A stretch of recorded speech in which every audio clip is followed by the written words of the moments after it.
Menghina orang tuaku sebagai besan kampungan di tengah kemewahan gedung yang kubayar sendiri adalah kesalahan terakhirnya. Karena saat seluruh dunia melihat bukti bahwa sang mertua hanyalah pengemis yang hidup dari keringatku, ia akan menangis bersujud di kakiku, meratapi kehancuran panggung sandiwara yang baru saja kuruntuhkan tanpa sisa. Sebelum mulai ceritanya, komen dulu kalian dari kota atau negara mana. Aku pengen tahu. Jangan lupa like, subscribe, dan aktifkan lonceng, supaya channel ini makin berkembang.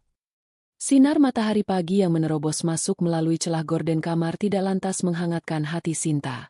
Ia menatap layar ponselnya yang menampilkan saldo rekening bisnis yang telah ia bangun selama 5 tahun terakhir. Angka di sana berkurang drastis setelah ia melakukan transfer besar ke rekening pribadi suaminya, Irfan. Ini adalah hasil kerja kerasnya bersama Mbak Lastri, asisten kepercayaannya di butik rumahan yang selama ini ia kelola secara sembunyi-sembunyi dari mertuanya. Bagi Bu Farah, ibu mertua Sinta, menantu ideal adalah wanita yang hanya fokus di dapur dan melayani suami, bukan yang sok sibuk mencari uang. Oleh karena itu, Sinta memilih menyimpan kesuksesannya rapat-rapat demi kedamaian rumah tangganya. "Mas, ini kartu ATM-nya," ucap Sinta pelan saat Irfan baru saja selesai mengenakan dasi untuk berangkat kerja. Irfan menoleh. Wajahnya nampak lelah sekaligus lega. Sebagai anak laki-laki tertua, ia memikul beban berat untuk membiayai pernikahan Amel, adik bungsunya, yang menuntut pesta mewah di gedung bintang 5. Gaji Irfan sebagai manajer menengah tidak akan pernah cukup untuk menutupi ambisi Amel dan gengsi Bu Farah. "Sinta, aku benar-benar minta maaf. Harusnya aku yang menafkahimu, tapi malah kamu yang harus menanggung beban adikku," bisik Irfan sembari menerima kartu itu dengan tangan sedikit gemetar. Ada gurat harga diri yang terluka di matanya, namun terhapus oleh keputusasaan. "Jangan dipikirkan, Mas.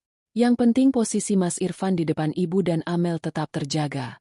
Aku tidak mau mereka merendahkan Mas hanya karena masalah biaya ini. Katakan saja pada ibu kalau ini adalah bonus dari kantormu selama setahun terakhir." Sinta tersenyum lembut, meski ada bagian dari dirinya yang terasa robek. Ia rela menjadi bayangan, asalkan suaminya bisa berdiri tegak. 1 jam kemudian, suasana di ruang tengah rumah besar Bu Farah jauh dari kata tenang. Amel, adik ipar Sinta yang baru lulus kuliah dan dikenal manja, sedang sibuk membolak-balik katalog catering. Di sampingnya duduk Bu Farah, seorang wanita parubaya yang selalu tampil rapi dengan perhiasan emas yang mencolok di jemarinya. Baginya, pernikahan Amel bukan sekadar penyatuan dua insan, melainkan panggung untuk menunjukkan kepada dunia betapa suksesnya keluarga mereka. "Pokoknya cateringnya harus yang paket platinum, Bu. Riko itu dari keluarga terpandang. Kalau makanannya standar, Amel mau taruh di mana muka Amel?" keluh Amel dengan nada merengek. Sinta masuk ruangan itu membawa nampan berisi teh hangat. Ia baru saja hendak meletakkan cangkir ketika Irfan melangkah masuk dan menyerahkan selembar bukti transfer serta kartu ATM kepada ibunya. "Ibu, ini biaya untuk pelunasan gedung dan catering. Irfan sudah siapkan semuanya. Pakai saja, jangan sampai ada yang kurang untuk pernikahan Amel," kata Irfan sesuai dengan skenario yang mereka sepakati. Mata Bu Farah membelalak melihat angka yang tertera. Senyum kemenangannya merekah lebar. "Ya ampun, Irfan, ibu sudah duga. Anak ibu memang yang paling hebat. Kerja kerasmu di kantor benar-benar membuahkan hasil. Ibu bangga sekali punya anak sukses seperti kamu." Amel langsung memeluk kakaknya kegirangan. "Makasih ya, Mas Irfan. Mas memang yang terbaik, beda banget sama. Ya, pokoknya Mas hebat deh." Amel melirik Sinta dengan tatapan meremehkan yang sudah menjadi makanan sehari-hari Sinta. Di tengah euforia itu, bel rumah berbunyi. Seorang wanita dengan pakaian bermerek dan tas kulit mahal masuk dengan gaya yang tak kalah angkuh dari Bu Farah.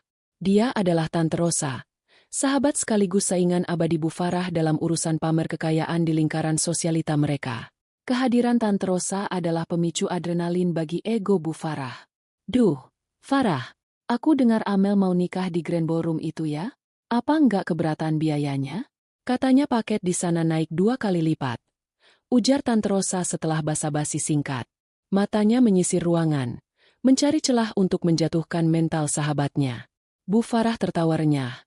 Tawa yang dibuat-buat namun terdengar sangat percaya diri. "Aduh, Rosa, kamu seperti tidak tahu Irfan saja. Anakku itu karirnya sedang meroket. Uang segitu sih kecil bagi dia. Dia baru saja kasih ibu ratusan juta untuk biaya Amel. Katanya, "Bu, pakai saja, yang penting Amel senang." Tante Rosa tampak terkejut. Bibirnya sedikit mengerucut iri. "Oh ya? Wah, beruntung sekali ya punya anak seperti Irfan." Tatapan Tante Rosa kemudian beralih ke Sinta yang sedang merapikan taplak meja. Tapi kasihan juga Irfan ya. Kerjanya keras sendirian. Istrinya cuma tahu beres saja di rumah. Bu Farah mendengus, seolah baru teringat akan keberadaan menantunya. Begitulah kalau cuma menumpang hidup. Rosa, Sinta ini memang beruntung dapat Irfan. Bayangkan saja, dari ujung rambut sampai ujung kaki, semua Irfan yang biayai. Datang dari keluarga kampung, masuk ke sini tinggal duduk manis. Padahal ya kalau dipikir-pikir, dia itu beban bagi tabungan anakku. Hati Sinta mencelos. Ia berdiri mematung dengan tangan yang masih memegang pinggiran taplak. Ingin rasanya ia berteriak bahwa uang yang sedang mereka banggakan itu adalah uangnya. Uang dari setiap malam ia bergadang menjahit pola. Uang dari setiap komplain pelanggan yang ia hadapi dengan sabar. Dan uang dari setiap tetes keringatnya membangun bisnis dari nol. Irfan hanya menunduk, asyik dengan ponselnya. Seolah-olah ia tidak mendengar istrinya sedang dihina di depan tamu. Pengecut. Satu kata itu terlintas di benak Sinta. Namun segera ia tepis karena rasa cintanya yang terlalu besar. "Sinta, buatkan lagi teh untuk Tante Rosa. Yang ini sudah dingin. Jangan bengong saja. Nanti rezeki suamimu seret kalau istrinya malas begini." Perintah Bu Farah tanpa melihat wajah Sinta. Sinta mengangguk pelan. "Baik, Bu."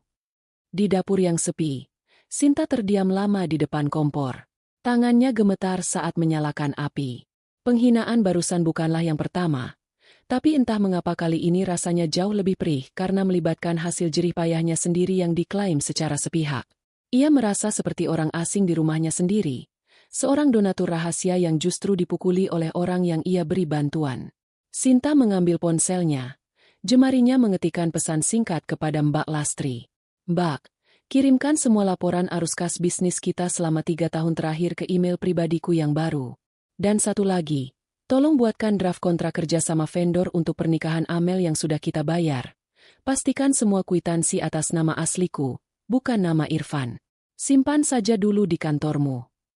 Sinta menarik napas panjang. Ia tahu ini berisiko jika Irfan atau mertuanya tahu, tapi ia perlu memiliki pegangan. Ia kembali ke ruang tamu dengan nampan baru, wajahnya datar tanpa emosi, menelan semua hinaan Bu Farah yang masih asyik membual kepada Tante Rosa tentang betapa miskin dan tidak bergunanya menantu yang sedang menuangkan teh untuk mereka. Layar ponsel Sinta masih menyala, menampilkan balasan pesan dari Mbak Lastri yang mengonfirmasi bahwa semua dokumen legal butik dan bukti transfer telah diamankan di folder terenkripsi. Sinta mematikan layar itu dengan gerakan cepat saat mendengar langkah kaki mendekat. Dadanya masih terasa sesak mengingat ucapan Bu Farah kemarin di depan Tante Rosa. Sebuah luka yang tidak berdarah namun merobek harga dirinya sebagai seorang istri dan pebisnis. Ia telah memberikan segalanya untuk menjaga martabat Irfan. Namun ia justru berakhir menjadi bayangan yang diinjak-injak.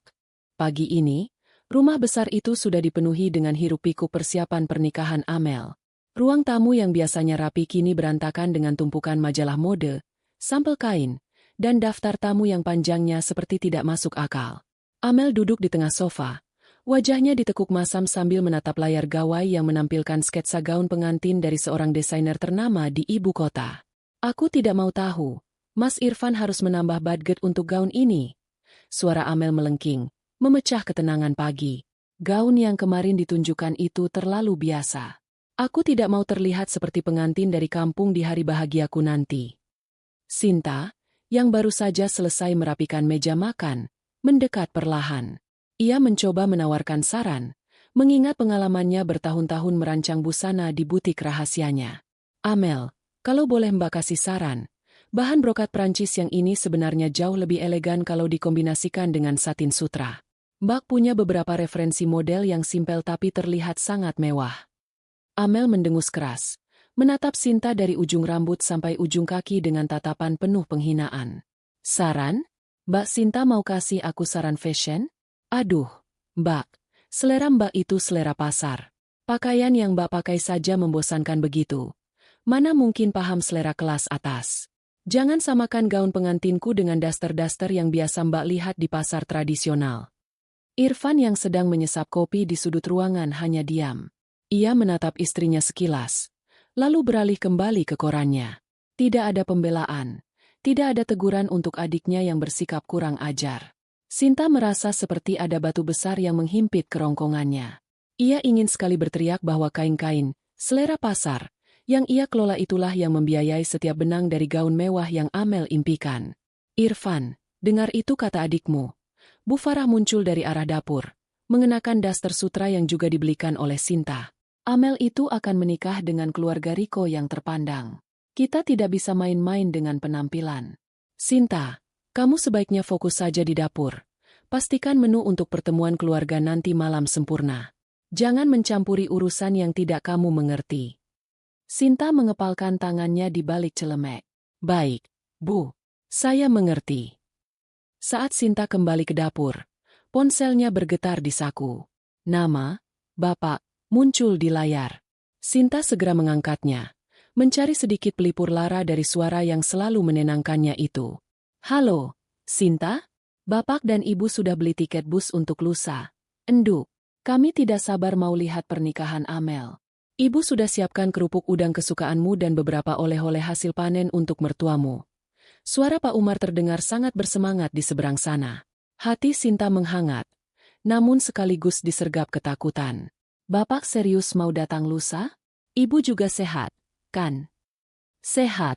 Enduk, kami mau menyaksikan kebahagiaan keluarga suamimu.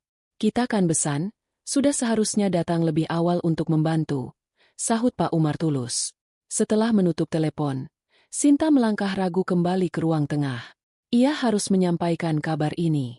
Bagaimanapun, Pak Umar dan Buati adalah bagian dari keluarga ini, setidaknya di atas kertas. Bu, Mas Irfan, tadi Bapak menelepon dari kampung. Bapak dan Ibu berencana datang lusa untuk membantu persiapan pernikahan Amel, ucap Sinta hati-hati. Seketika, suasana di ruangan itu berubah drastis.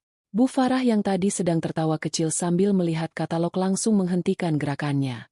Wajahnya mengeras, dan ia meletakkan cangkir tehnya dengan hentakan yang cukup keras di atas meja kaca. Apa? Datang lusa?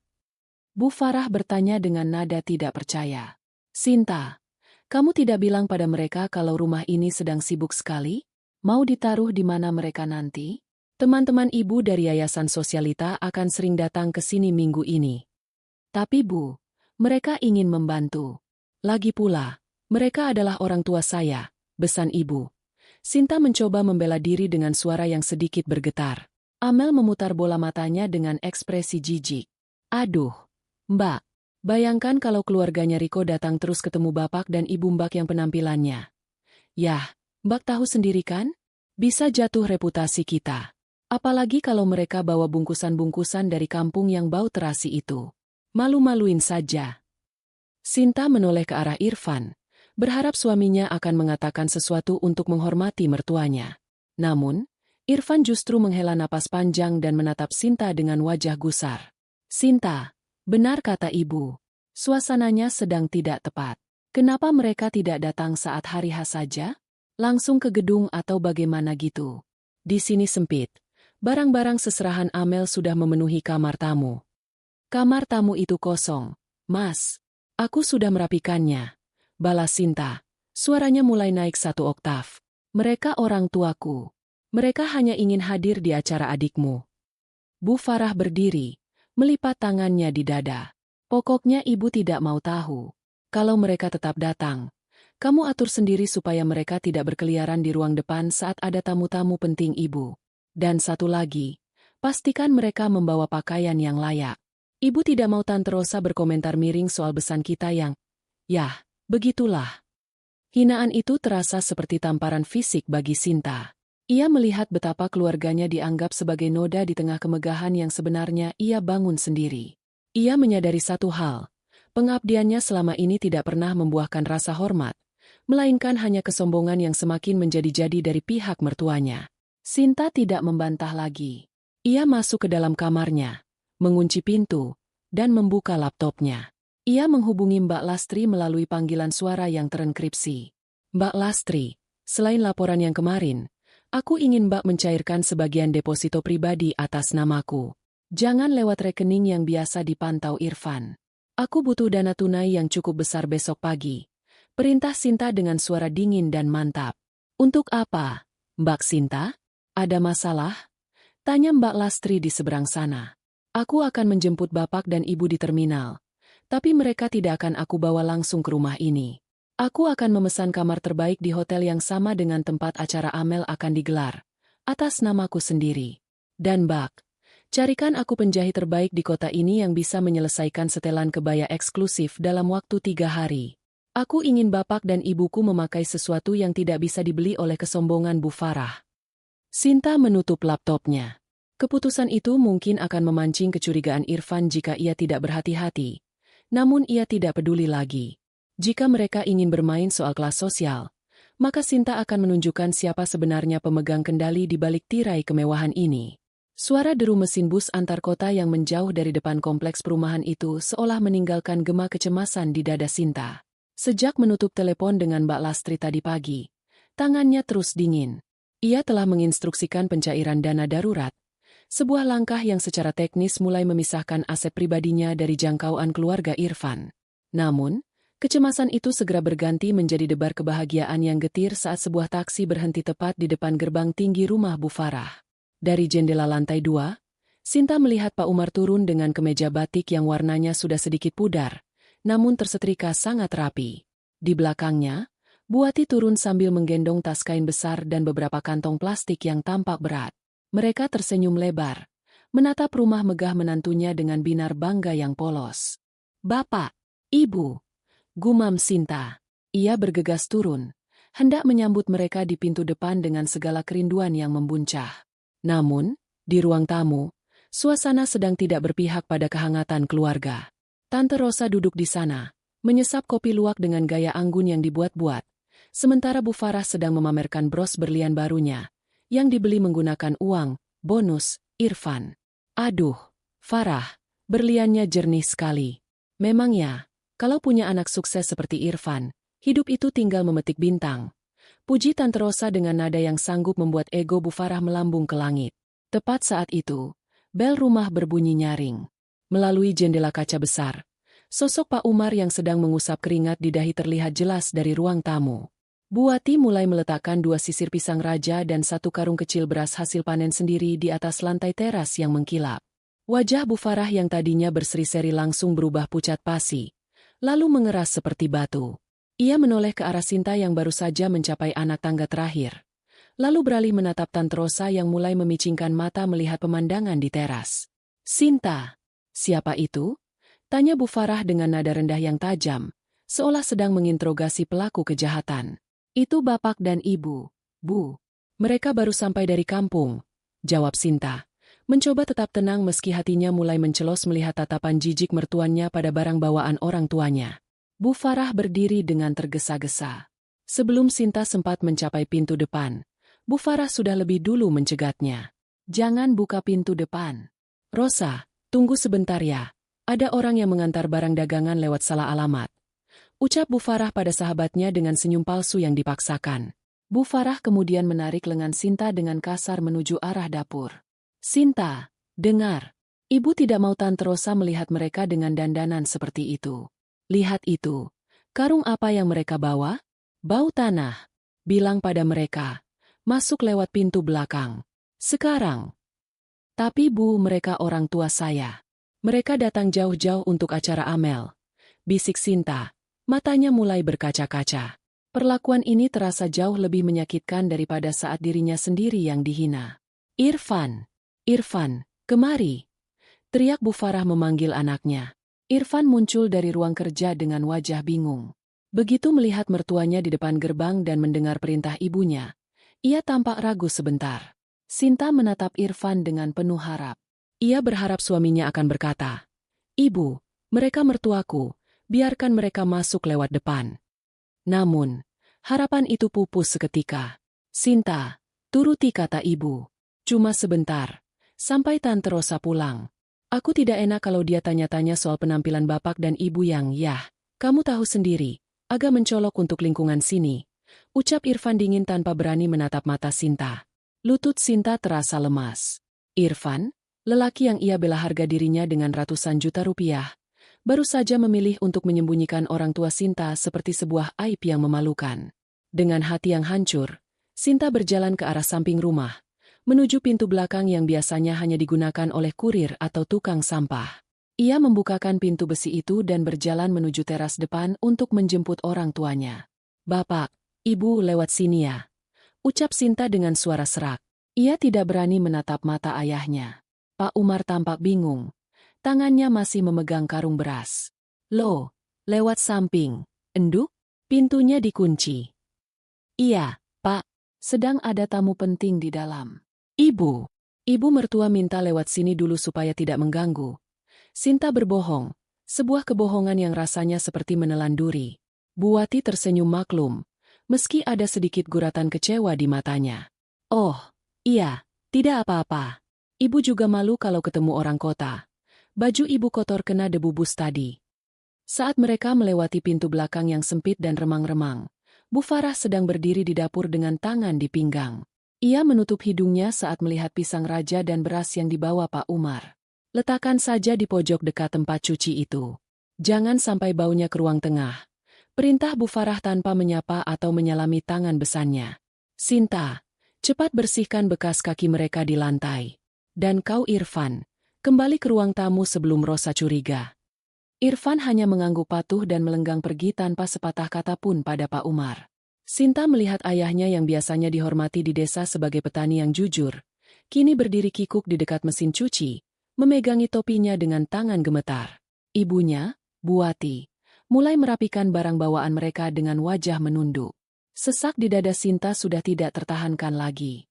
Ia melihat betapa uangnya telah menciptakan monster bernama kesombongan dalam diri mertuanya, dan menciptakan pengecut dalam diri suaminya.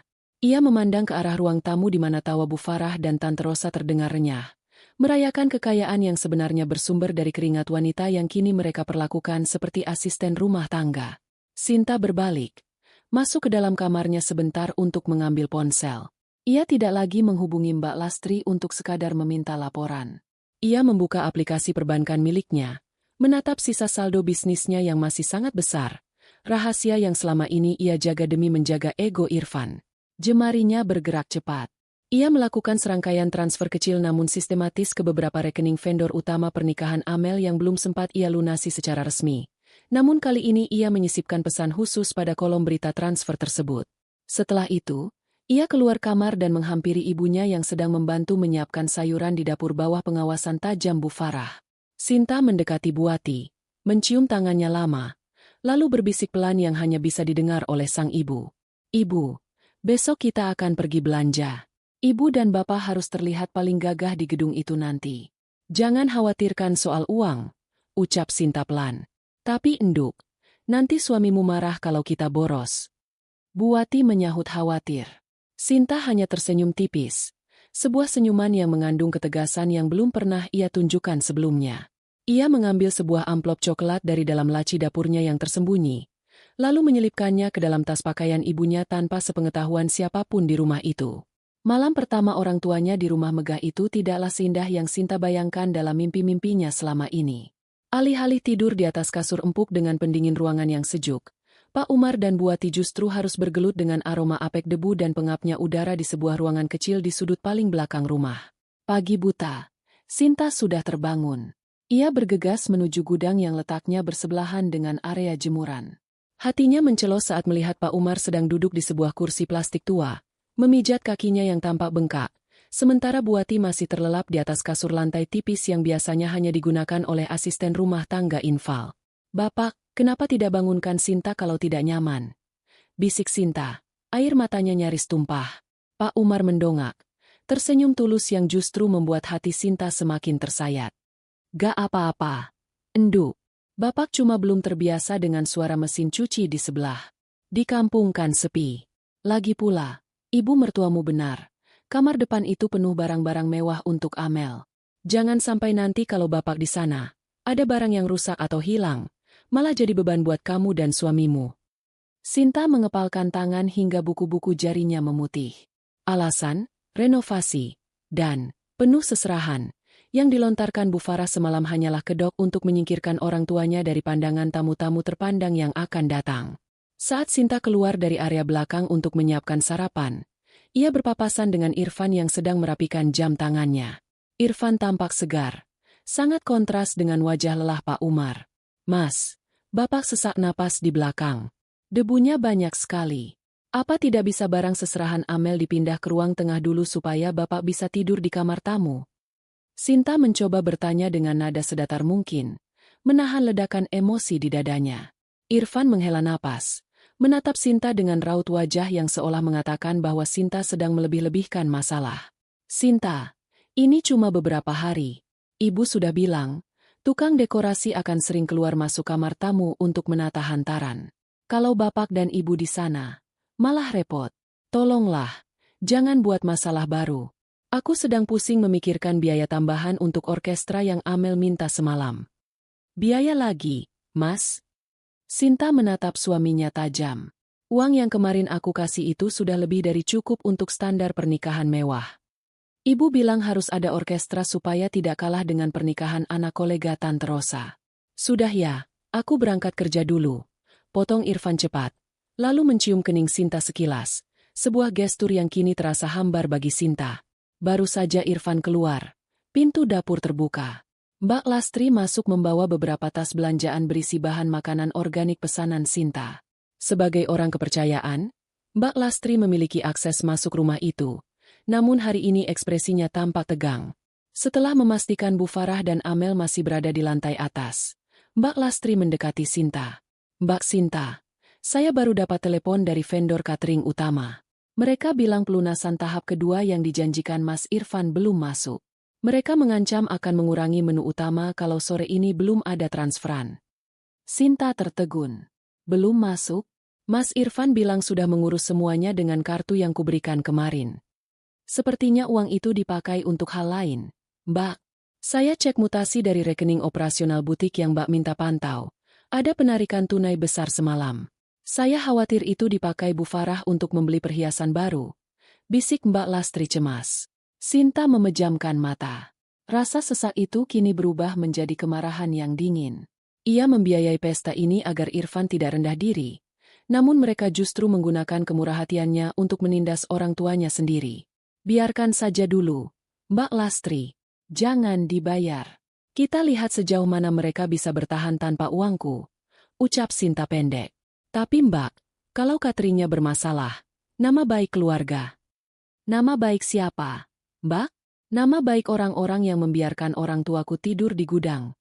Sinta memotong dengan nada yang membuat Mbak Lastri terdiam. Di tengah ketegangan itu, seorang pemuda masuk dengan membawa tas ransel besar. Wajahnya ceria dan langsung menuju dapur. Dia adalah Denny, adik bungsu Irfan yang baru saja pulang dari kampusnya di luar kota. Berbeda dengan Irfan dan Amel, Denny adalah satu-satunya anggota keluarga ini yang selalu menunjukkan rasa terima kasih kepada Sinta, karena ia tahu Sinta sering mengiriminya uang saku tambahan secara diam-diam. "Mbak Sinta."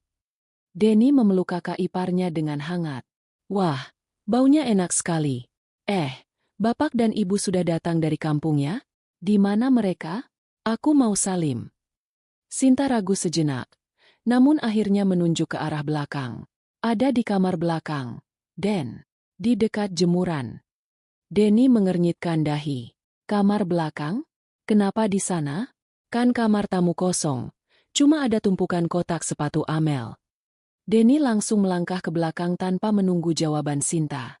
Tak lama kemudian, terdengar suara Denny yang meninggi dari arah gudang. "Masya Allah, Bapak, kenapa tidur di sini? Ini kan panas sekali. Pak, ayo, pindah ke kamar Denny saja. Denny bisa tidur di sofa." Sinta melihat dari ambang pintu dapur bagaimana Denny dengan cekatan membantu Pak Umar berdiri dan mengambil tas pakaian mereka. Tindakan Denny adalah tamparan keras bagi Irfan dan Bu Farah, namun bagi Sinta, itu adalah konfirmasi bahwa Nurani masih ada di rumah ini, meski bukan pada suaminya. Bu Farah turun dari tangga dengan wajah masa mendengar keributan itu. "Denny, apa-apaan kamu? Jangan ikut campur." Ibu sudah mengatur semuanya. Denny menatap ibunya dengan berani. Ibu yang apa-apaan?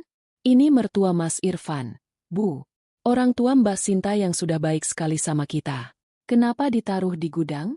Kalau teman-teman ibu lihat, apa ibu tidak malu dianggap tidak punya adab? Kamu masih kecil, tahu apa soal adab kelas atas? Bentak Bu Farah. Sinta hanya berdiri diam, mengamati perdebatan itu. Ia tidak lagi ingin memohon. Ia menyadari bahwa kesabarannya selama ini justru menjadi pupuk bagi kesombongan mertuanya. Saat Bu Farah dan Denny terus beradu argumen, Sinta berjalan perlahan menuju kamarnya. Ia membuka laci meja rias, mengambil sebuah kunci kecil, lalu membuka kotak penyimpanan dokumen penting. Di sana terdapat sertifikat kepemilikan gedung yang akan digunakan untuk pernikahan Amel lusa. Gedung yang sebenarnya sudah Sinta beli setahun lalu sebagai investasi bisnis, namun ia izinkan untuk digunakan gratis oleh keluarga Irfan dengan dalih sewa murah. Sinta mengambil ponselnya, lalu mengirim pesan singkat kepada manajer pengelola gedung tersebut. Pak Haris, tolong siapkan surat pemberitahuan bahwa ada kendala teknis pada sistem kelistrikan gedung untuk tanggal pernikahan lusa. Jangan kirim ke Mas Irfan, kirim langsung ke email Ibu Farah sore ini. Katakan bahwa acara hanya bisa dilanjutkan jika pemilik gedung menandatangani persetujuan risiko secara langsung di lokasi. Sinta menyimpan kembali dokumen itu. Ia tahu langkah ini akan memicu badai, namun ia ingin melihat bagaimana Bu Farah dan Amel mempertahankan kelas atas mereka saat fondasi kemewahan itu mulai ia goyang satu persatu. Pesan singkat dari manajer gedung semalam masih membekas di benak Sinta, memberikan sedikit rasa dingin yang kontras dengan panasnya suasana di dalam rumah. Sinta melihat dari kejauhan bagaimana Denny, adik bungsu Irfan, sibuk memindahkan barang-barang Pak Umar dan Buati ke kamarnya sendiri. Perdebatan hebat antara Denny dan Bu Farah tadi pagi menyisakan keheningan yang tegang di meja makan. Sinta merasa seperti berdiri di atas lapisan es yang tipis. Satu langkah salah, dan semuanya akan runtuh. Namun, ia tidak lagi merasa takut. Rasa takutnya telah menguap bersama air mata ibunya yang tumpah di gudang semalam. Siang itu, sebuah mobil box mewah berhenti di depan rumah. Dua orang petugas dengan seragam rapi keluar membawa sebuah kotak besar yang dibungkus kain pelindung transparan. Itu adalah gaun pengantin Amel, karya seorang desainer yang namanya sering muncul di majalah gaya hidup kelas atas. Gaun yang dibayar Sinta dengan menguras sisa keuntungan butiknya kuartal ini. Hati-hati, jangan sampai tersangkut pagar, teriak Amel dari balkon lantai 2. Ia berlari turun dengan wajah berseri-seri, seolah lupa bahwa baru sejam lalu ia membentak Denny hingga menangis. Gaun itu diletakkan di ruang tengah yang sudah disterilkan dari debu. Kain sutra berwarna champagne itu tampak berkilau di bawah lampu gantung kristal. Payet-payetnya dijahit dengan ketelitian tinggi, menciptakan siluet yang mewah sekaligus angkuh. Bu Farah berdiri di samping Amel, matanya berbinar penuh kemenangan. Baginya, gaun ini adalah tiket untuk membungkam mulut Tante Rosa selamanya. Buati, yang baru saja selesai membantu Sinta merapikan ruang makan, melangkah mendekat. Matanya yang mulai kabur menatap takjub pada keindahan kain itu. Dengan rasa ingin tahu yang polos, layaknya seorang ibu yang mengagumi sesuatu yang akan dipakai menantunya, Buati menjulurkan tangan. Ia ingin merasakan tekstur kain yang katanya seharga 1 hektar sawah itu. Ya Allah, halus sekali ya, enduk, kainnya. Bisik Buati. Jemarinya hampir menyentuh bagian ujung gaun. Jangan sentuh. Teriakan Amel menggelegar, membuat Buati terlonjak kaget hingga hampir terjatuh. Amel segera menyambar ujung gaun itu dan menjauhkannya dengan gerakan kasar. Mbak Sinta, lihat tuh ibu Mbak. Tangan kasar begitu mau pegang-pegang sutra Prancis. Amel menunjuk-nunjuk Buati dengan wajah merah padam. Kalau seratnya ketarik karena kulitnya yang pecah-pecah itu bagaimana? Ini harganya mahal, Mbak. Ibu Mbak sanggup bayar kalau rusak. Buati terpaku. Tangannya menggantung di udara. Ia segera menyembunyikan tangannya di balik kain jarik yang ia kenakan. Wajahnya memucat, menanggung malu yang luar biasa di depan para petugas pengantar gaun. Amel, jaga bicaramu. Ibu hanya ingin melihat. Sinta mendekat. Suaranya rendah namun mengandung getaran amarah yang tertahan. Melihat tidak perlu pakai pegang. Sinta, sahut Bu Farah dingin, membela anak emasnya. Amel benar. Tangan orang yang biasa kerja kasar di ladang itu beda teksturnya. Keringatnya bisa meninggalkan bekas di kain sensitif seperti ini. Kamu harusnya tahu diri, Sinta. Jangan biarkan orang tuamu berkeliaran di dekat barang-barang mahal. Ibu, Sinta minta maaf. Tadi ibu cuma kagum. Suara Buati bergetar. Ia tertunduk dalam-dalam. Pak Umar yang baru keluar dari kamar Denny segera menghampiri istrinya, merangkul bahunya dengan tatapan mata yang syarat akan luka batin. Di saat ketegangan itu memuncak, Irfan pulang dari kantor lebih awal. Ia masuk rumah dan langsung disambut oleh rengekan Amel yang mengadu bahwa tangan kotor besan hampir merusak gaun impiannya. Irfan menatap Sinta, lalu beralih pada mertuanya yang berdiri kikuk di sudut ruangan. Sinta menatap suaminya penuh harap. Ia menunggu Irfan untuk sekali saja berdiri di sisi kebenaran. Namun, Irfan justru menghela napas panjang, sebuah gestur yang kini sangat Sinta benci.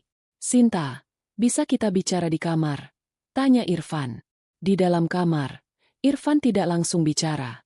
Ia mondar-mandir sebelum akhirnya menatap Sinta dengan wajah memelas. Sinta, suasana rumah sedang tidak kondusif. Amel sedang stres karena pernikahannya tinggal beberapa hari lagi. Ibu juga gampang emosi kalau ada keributan. Aku tidak mau di hari besar ini kita malah bertengkar terus. Lalu, kamu mau aku diam saja saat Amel menghina ibu? Tantang Sinta. Bukan begitu. Tapi, untuk sementara, bagaimana kalau bapak dan ibu menginap di hotel saja? Sinta tertegun. Hotel? Kamu mau mengusir mereka?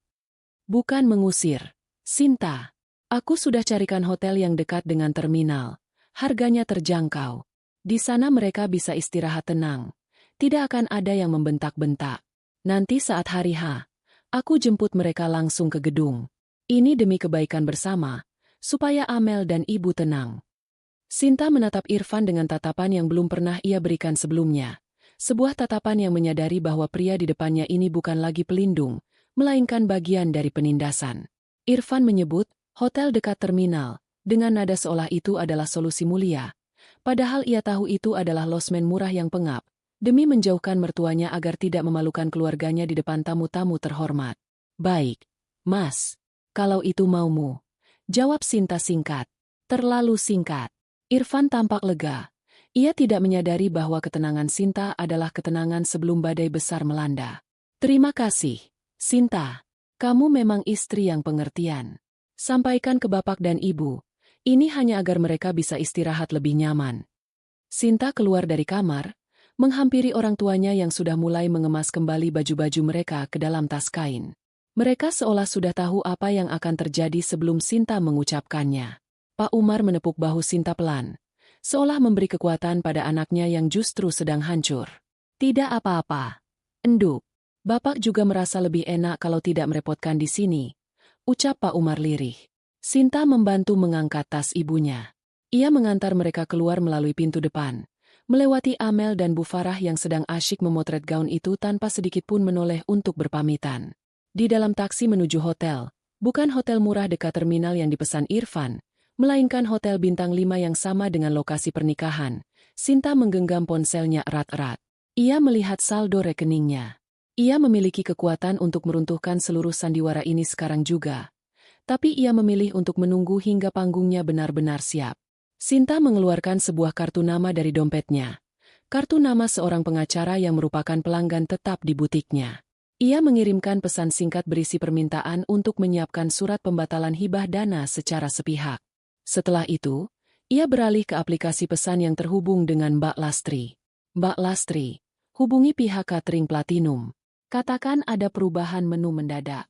Untuk meja VIP nomor 1-10, yang akan diisi oleh keluarga inti mempelai wanita dan teman-teman sosialitanya, ganti seluruh menunya dengan menu nasi kotak standar paling murah.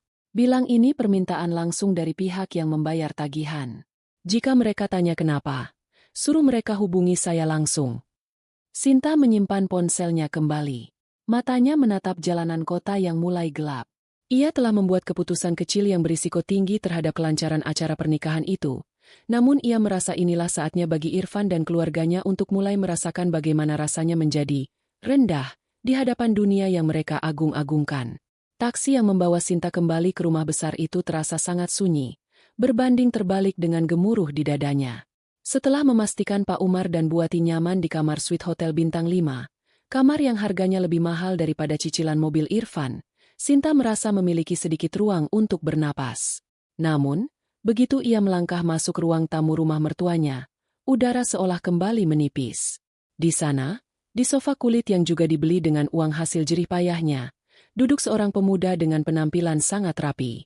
Kemeja bermerek, jam tangan yang berkilau, dan tatanan rambut yang sangat diperhatikan. Dialah Riko, calon suami Amel. Riko berasal dari keluarga yang selalu dibanggakan Bu Farah sebagai keluarga terpandang. Padahal Sinta tahu dari selentingan Mbak Lastri bahwa bisnis keluarga Riko sebenarnya sedang diambang kelesuan. Riko adalah pria yang pandai bersilat lidah, memperlakukan Amel seperti putri raja demi mendapatkan akses ke kekayaan keluarga Irfan. "Oh, Mbak Sinta sudah pulang," sapa Riko dengan nada santai, tanpa beranjak dari duduknya. Ia bahkan tidak menyalami Sinta, hanya mengangguk kecil seolah Sinta adalah asisten rumah tangga yang baru kembali dari pasar. "Mana bapak dan ibu, Sinta? Sudah kau antar ke hotel dekat terminal itu?" tanya Bu Farah yang muncul dari ruang makan dengan senyum puas. Sinta mengangguk kaku. "Sudah, Bu. Mereka sudah beristirahat." "Baguslah. Jadi rumah ini bisa fokus untuk urusan Amel dan Riko," sahut Bu Farah. Ia kemudian duduk di samping calon menantunya itu dengan wajah berseri-seri. "Nah, Riko, lanjutkan yang tadi.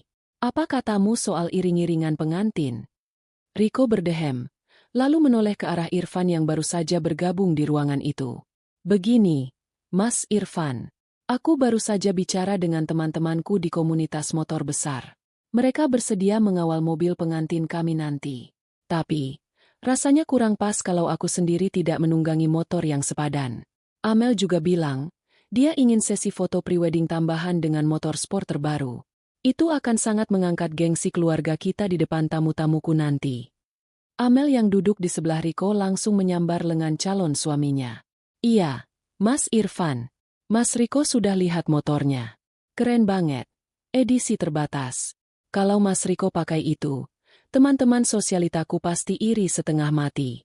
Lagi pula, itu bisa jadi hadiah pernikahan dari Mas Irfan untuk kami, kan?" Irfan tampak tertegun. Ia melirik Sinta dengan tatapan gelisah yang sudah sangat familiar. "Hadiah motor besar? Tapi Amel, biayanya pasti tidak sedikit. Kita sudah keluar banyak untuk gedung dan gaunmu." "Duh, Mas Irfan ini bagaimana sih?" Bu Farah memotong dengan nada kesal. "Ini demi martabat keluarga. Riko ini anak tunggal keluarga terhormat. Masa kita kasih hadiah yang biasa-biasa saja? Malu-maluin. Kamu kan baru dapat bonus besar dari kantor. Jangan pelit sama adik sendiri." Sinta mengepalkan tangannya di balik punggung. Bonus besar, yang dimaksud Bu Farah adalah kebohongan yang ia ciptakan sendiri untuk menutupi kenyataan bahwa istrinya lah yang mendanai segalanya. Ia melihat suaminya terpojok, bukan oleh keadaan, melainkan oleh kebohongannya sendiri dan tekanan ego keluarganya. Irfan berdehem pelan, lalu menoleh pada Sinta. "Sinta, bisa ikut aku sebentar ke ruang kerja?" Begitu pintu ruang kerja tertutup, Irfan langsung menggenggam tangan Sinta. Wajahnya tampak memelas, jenis wajah yang dulu selalu membuat Sinta luluh. "Sinta, tolong aku sekali lagi." Riko benar-benar menekan soal motor itu. Dia bilang keluarganya akan merasa tidak dihargai kalau kita tidak memberikan sesuatu yang, wah. "Kamu masih ada simpanan di rekening butik, kan?" Sinta menarik tangannya pelan. "Mas, motor itu harganya ratusan juta. Kamu tahu itu, kan? Aku baru saja mencairkan deposito untuk biaya hotel bapak dan ibu, serta beberapa kebutuhan vendor yang ternyata belum kamu bayar. Aku janji ini yang terakhir, Sinta. Setelah pernikahan Amel selesai, aku akan mencicilnya kembali padamu. Aku hanya tidak ingin Riko membatalkan pernikahan ini karena merasa keluarga kita tidak selevel dengan mereka. Tolong, Sinta. Ini soal harga diri Mas sebagai kepala keluarga di depan mereka," pinta Irfan dengan suara rendah yang penuh manipulasi. Sinta menatap suaminya lama. "Harga diri." Kata itu terdengar sangat menjijikan di telinga Sinta sekarang. Irfan meminta harga diri dengan cara mengemis pada istrinya, sementara ia membiarkan harga diri mertuanya diinjak-injak hingga harus tidur di gudang dan berakhir diusir ke hotel murah. Sinta menyadari satu hal yang sangat pahit. Di rumah ini, ia bukan lagi seorang istri, melainkan sapi perah yang hanya dicari saat mereka butuh asupan dana untuk memberi makan kesombongan mereka. Baik, Mas. Aku akan urus. Jawab Sinta dengan nada datar yang mengerikan. Terima kasih, sayang. Kamu memang yang terbaik. Irfan hendak memeluk Sinta, namun Sinta sudah lebih dulu berbalik dan keluar dari ruangan. Sinta tidak kembali ke ruang tamu. Ia langsung menuju kamarnya dan mengunci pintu. Ia duduk di depan meja rias, menatap pantulan dirinya di cermin. Air matanya tidak jatuh, hatinya sudah terlalu kering oleh kekecewaan. Ia teringat kembali pada Pak Umar dan Bu Wati. Mereka yang bekerja keras sepanjang hidup demi sekolah Sinta, kini harus disembunyikan seolah-olah mereka adalah aib, sementara seorang asing seperti Riko dipuja-puja dan diberikan kemewahan dari uang yang seharusnya menjadi hak masa tua orang tua Sinta. Kemarahan yang selama ini ia tekan mulai mengkristal menjadi sebuah rencana yang lebih tajam. Sinta mengambil ponselnya dan menelepon Mbak Lastri. Mbak Lastri, motor besar yang diminta Riko, cari dealer yang bisa memberikan sistem sewa jangka pendek tapi dengan tampilan surat-surat yang terlihat seperti pembelian tunai. Pastikan semua dokumennya atas nama butik kita, bukan atas nama Irfan atau Riko. Perintah Sinta dengan suara yang tenang namun dingin. Tapi Mbak, kenapa harus sewa kalau mereka mintanya hadiah? Tanya Mbak Lastri heran. Lakukan saja, Mbak, dan pastikan pembayarannya menggunakan kartu kredit perusahaan yang limitnya sudah hampir habis. Aku ingin sistemnya mencatat ada transaksi besar yang menggantung. Sinta terdiam sejenak, matanya menatap tajam ke depan. Satu lagi, Mbak, hubungi pengacara kita yang kemarin. Aku ingin dia menambahkan klausul baru dalam surat pembatalan hibah itu. Sertakan aset bergerak yang akan kita beli besok. Sinta mematikan ponselnya. Ia berdiri dan berjalan menuju jendela, menatap mobil box yang sedang menurunkan hantaran tambahan untuk Amel di bawah sana. Ia telah memutuskan untuk memberikan apa yang mereka minta, tapi dengan cara yang akan membuat mereka tercekik oleh keinginan mereka sendiri tepat di saat mereka merasa berada di puncak dunia. Sinta mengambil kartu kredit dari dompetnya, menatap benda plastik tipis itu, lalu mengguntingnya menjadi dua bagian kecil sebelum membuangnya ke tempat sampah. Aroma harum melati dan sedap malam memenuhi ruang tamu rumah besar Bu Farah, mengaburkan bau pengap yang biasanya tercium dari arah gudang belakang yang kini kosong. Seluruh ruangan telah disulap menjadi panggung megah dengan dekorasi bernuansa emas dan putih, hasil koordinasi tanpa henti antara Sinta dan Mbak Lastri di balik layar. Meskipun Sinta yang membayar setiap kelopak bunga dan setiap inci kain dekorasi itu, ia tetap bergerak seperti bayangan di rumahnya sendiri, memastikan nampan-nampan berisi kudapan premium tidak pernah kosong. Sinta sesekali melirik ke arah pintu depan dengan jantung yang berdegup kencang. Ia telah menjemput Pak Umar dan Bu Wati dari Hotel Bintang 5 pagi tadi. Ia memastikan ibunya mengenakan kebaya sutra buatan butiknya yang paling halus, dan ayahnya memakai batik tulis dengan motif klasik yang berwibawa. Sinta ingin, setidaknya sekali ini, keluarganya berdiri setara. Namun, kecemasan terus merayap di benaknya saat melihat Bu Farah yang tampil sangat glamor dengan perhiasan berlian baru, sibuk mondar-mandir menunggu kedatangan keluarga Riko. Tak lama kemudian, iring-iringan mobil mewah berhenti di depan gerbang. Riko turun dengan senyum kemenangan, didampingi kedua orang tuanya yang tampak sangat angkuh, Pak Hartono dan Ibu Melati. Mereka adalah gambaran keluarga yang diagung-agungkan Bu Farah sebagai trah ningrat bisnis. Di belakang mereka, Tante Rosa sudah siap dengan ponselnya, bersiap mengabadikan momen yang akan ia sebar di grup sosialitanya. Acara lamaran formal dimulai dengan suasana yang sangat kaku namun penuh kepalsuan. Sinta berdiri di sudut ruangan, di samping Irfan yang tampak tegang. Pak Umar dan Bu Wati duduk di kursi jajaran belakang, terpisah dari lingkaran utama keluarga inti. Sinta bisa melihat ayahnya terus menggenggam tangan ibunya, mencoba memberikan kekuatan di tengah tatapan-tatapan asing yang menilai mereka. Farah, acara ini sungguh luar biasa. Dekorasi dan cateringnya benar-benar kelas 1. Puji Ibu Melati, Ibu Riko, sambil melirik ke sekeliling. Riko bilang keluarga kalian memang sangat menjaga kualitas. Bu Farah tertawa renyah, tawa yang membuat telinga Sinta berdenging. Tentu saja, Jeng Melati. Bagi kami, martabat adalah segalanya. Irfan sudah bekerja sangat keras untuk memastikan semua ini sempurna bagi Amel. Kami tidak ingin ada setitik pun noda dalam acara ini. Tepat saat itu, Pak Hartono mengalihkan pandangannya ke arah kursi belakang, di mana Pak Umar dan Bu Wati duduk. Sosok Pak Umar yang meski sudah berpakaian rapi namun tetap memiliki raut wajah lelah khas petani, rupanya menarik perhatian pria angkuh itu. "Oh, saya belum sempat menyapa mereka," ucap Pak Hartono sambil menunjuk ke arah Pak Umar. "Apakah mereka sanak saudara jauh dari luar kota?" Wajahnya tampak asing. Sinta merasakan seluruh tubuhnya membeku. Ia bersiap untuk melangkah maju, hendak memperkenalkan orang tuanya dengan bangga. Namun, sebelum satu kata pun keluar dari mulutnya, Bu Farah sudah lebih dulu berdiri dengan senyum lebar yang tidak menyentuh mata. "Oh, mereka!" Bu Farah melambaikan tangan dengan gerakan meremehkan, seolah sedang mengusir lalat. "Mereka itu orang jauh yang membantu-bantu di rumah ini, Pak Hartono. Kebetulan mereka sedang ada keperluan di kota dan saya perbolehkan ikut duduk di sini untuk melihat keramaian. Maklum, orang kampung jarang melihat acara semewah ini." Dunia seolah berhenti berputar bagi Sinta. Kata-kata, orang jauh yang membantu di rumah, menghantam kesadarannya lebih keras daripada tamparan fisik manapun. Ia menoleh ke arah Pak Umar. Ayahnya terpaku. Sinta bisa melihat bagaimana rahang Pak Umar mengeras. Matanya bergetar menahan badai emosi yang hebat. Tangan ayahnya yang kasar karena puluhan tahun mencangkul tanah kini terkepal kuat di atas lututnya. Bu Wati di sampingnya tertunduk sangat dalam, hingga kerudung sutranya menutupi wajahnya yang mulai basah oleh air mata.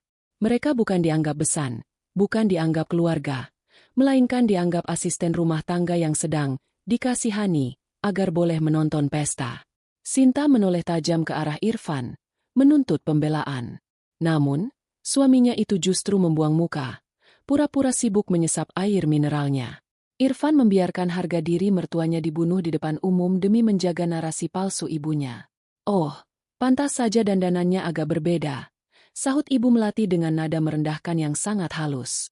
"Sangat baik sekali kamu, Farah, membiarkan pembantu ikut duduk di ruang tamu." Tante Rosa tertawa kecil di sampingnya, menambah perih luka di hati Sinta. Sinta merasa dadanya sesak, seolah oksigen di ruangan itu telah habis. Ia melihat ayahnya perlahan berdiri. Untuk sesaat, Sinta takut ayahnya akan meledak. Namun Pak Umar justru menunjukkan kelas yang jauh lebih tinggi dari semua orang di ruangan itu. Ia mengangguk kecil ke arah keluarga Riko dengan penuh martabat, lalu menarik tangan Bu Wati untuk berdiri. "Mohon maaf, kami permisi ke belakang dulu untuk menyiapkan kebutuhan lain," ucap Pak Umar dengan suara bariton yang stabil, meski ada getaran luka yang tak bisa disembunyikan. Sinta melihat punggung ayahnya yang menjauh menuju arah dapur, arah yang dianggap tempat seharusnya bagi para pelayan oleh Bu Farah. Luka hati Pak Umar terlihat sangat jelas dari pundaknya yang sedikit turun.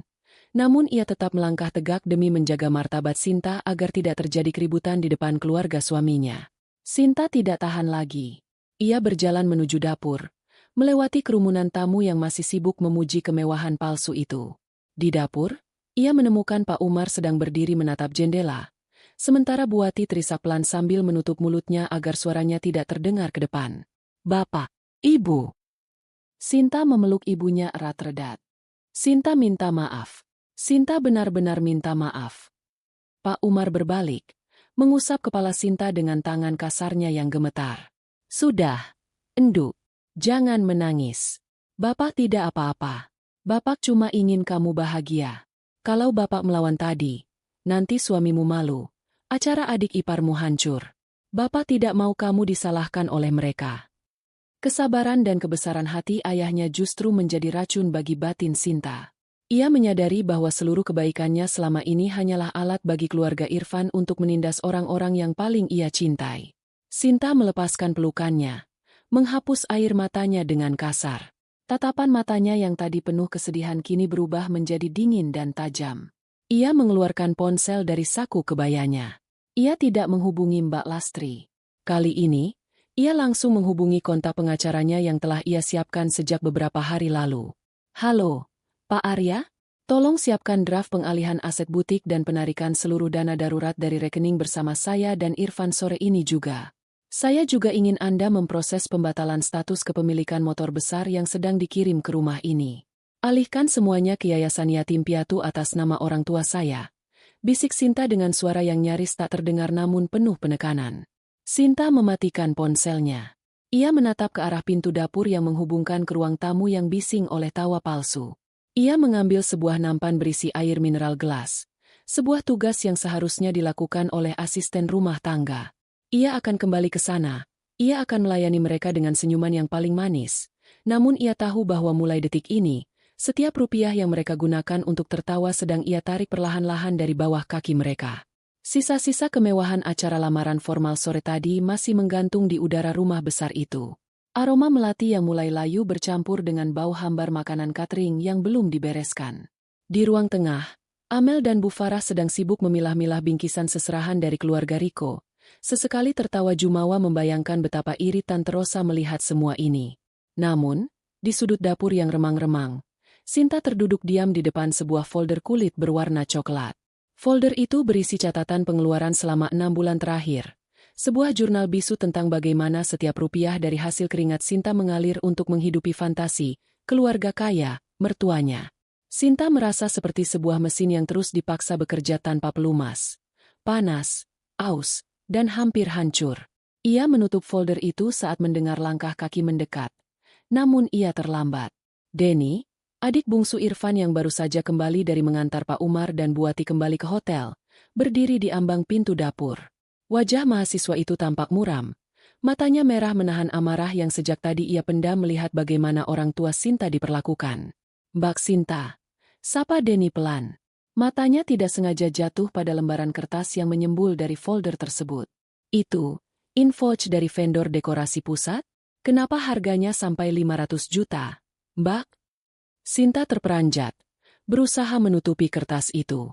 Bukan apa-apa, Den. Ini cuma catatan kantor Mas Irfan yang terbawa pulang. Namun Denny bukan anak kecil yang mudah dibohongi. Ia melangkah maju, mengambil selembar kertas yang terjatuh di lantai. Tangannya bergetar saat membaca baris demi baris. Pelunasan tahap kedua, paid via Sinta's private account. Matanya beralih ke invoice motor besar pesanan Riko, catering platinum, hingga biaya sewa orkestra. Semuanya memiliki stempel yang sama. Lunas, pemilik rekening, Sinta. Jadi selama ini, Denny menatap Sinta dengan pandangan tak percaya. Semua ini bukan uang bonus Mas Irfan? Semua kemewahan yang dipamerkan ibu ke semua orang, baju-baju mahal Amel, bahkan biaya kuliahku selama ini, itu semua dari Mbak Sinta. Sinta hanya bisa menunduk. Ia tidak ingin menghancurkan imajinasi Denny tentang kakaknya yang hebat. Namun air mata yang sedari tadi ia tahan akhirnya jatuh juga. Jangan bilang siapa-siapa. Den, Mbak hanya ingin Mas Irfan punya harga diri di depan keluarga kalian. Harga diri macam apa yang dibangun dari menipu istri sendiri, Mbak? Suara Denny meninggi karena rasa bersalah yang teramat sangat. Aku merasa jadi parasit. Selama ini ibu menghina Mbak. Amel memperlakukan Mbak seperti pembantu. Dan Mas Irfan, dia diam saja padahal dia tahu semua ini uang Mbak. Denny tidak sanggup lagi. Tanpa memedulikan cegahan Sinta, ia berlari menuju ruang kerja Irfan di lantai atas. Sinta mengejarnya dengan perasaan was-was. Namun langkahnya terhenti di balik pintu yang setengah terbuka. Di dalam ruangan, Irfan sedang bersandar di kursi kerjanya, menatap langit-langit dengan wajah lelah. Begitu Denny masuk dengan bantingan pintu, Irfan terlonjak kaget. Mas, apa-apaan ini? Denny melemparkan invoice dekorasi itu ke atas meja kerja Irfan. Kenapa Mbak Sinta yang bayar semua ini? Kenapa Mas biarkan ibu menghina bapak dan ibu mertua Mas sebagai pembantu? Padahal mereka itu orang tua dari wanita yang sudah membiayai hidup kita. Wajah Irfan berubah drastis. Dari terkejut menjadi merah padam. Ego pria itu merasa ditelanjangi oleh adik bungsunya sendiri. Denny, kecilkan suaramu. Kamu tidak tahu apa-apa. Aku tahu semuanya sekarang. Aku lihat catatan keuangan Mbak Sinta. Mas Irfan pengecut. Mas menikmati fasilitas dari Mbak Sinta tapi membiarkan dia diinjak-injak oleh ibu dan Amel. Apa Mas tidak punya nurani? Cecar Denny. Irfan berdiri, menggebrak meja dengan keras. Cukup. Kau ini cuma anak ingusan yang masih kusuapi dengan uang. Kamu bicara soal nurani? Siapa yang bayar biaya semesteranmu, hah? Siapa yang belikan kamu laptop baru? Itu semua urusanku dan istriku. Tapi itu uang Mbak Sinta. Mas, bukan uangmu. Teriak Denny. Dia istriku. Uangnya adalah uangku juga. Bentak Irfan. Suaranya menggelegar hingga ke lorong luar. Jangan coba-coba ikut campur urusan rumah tanggaku.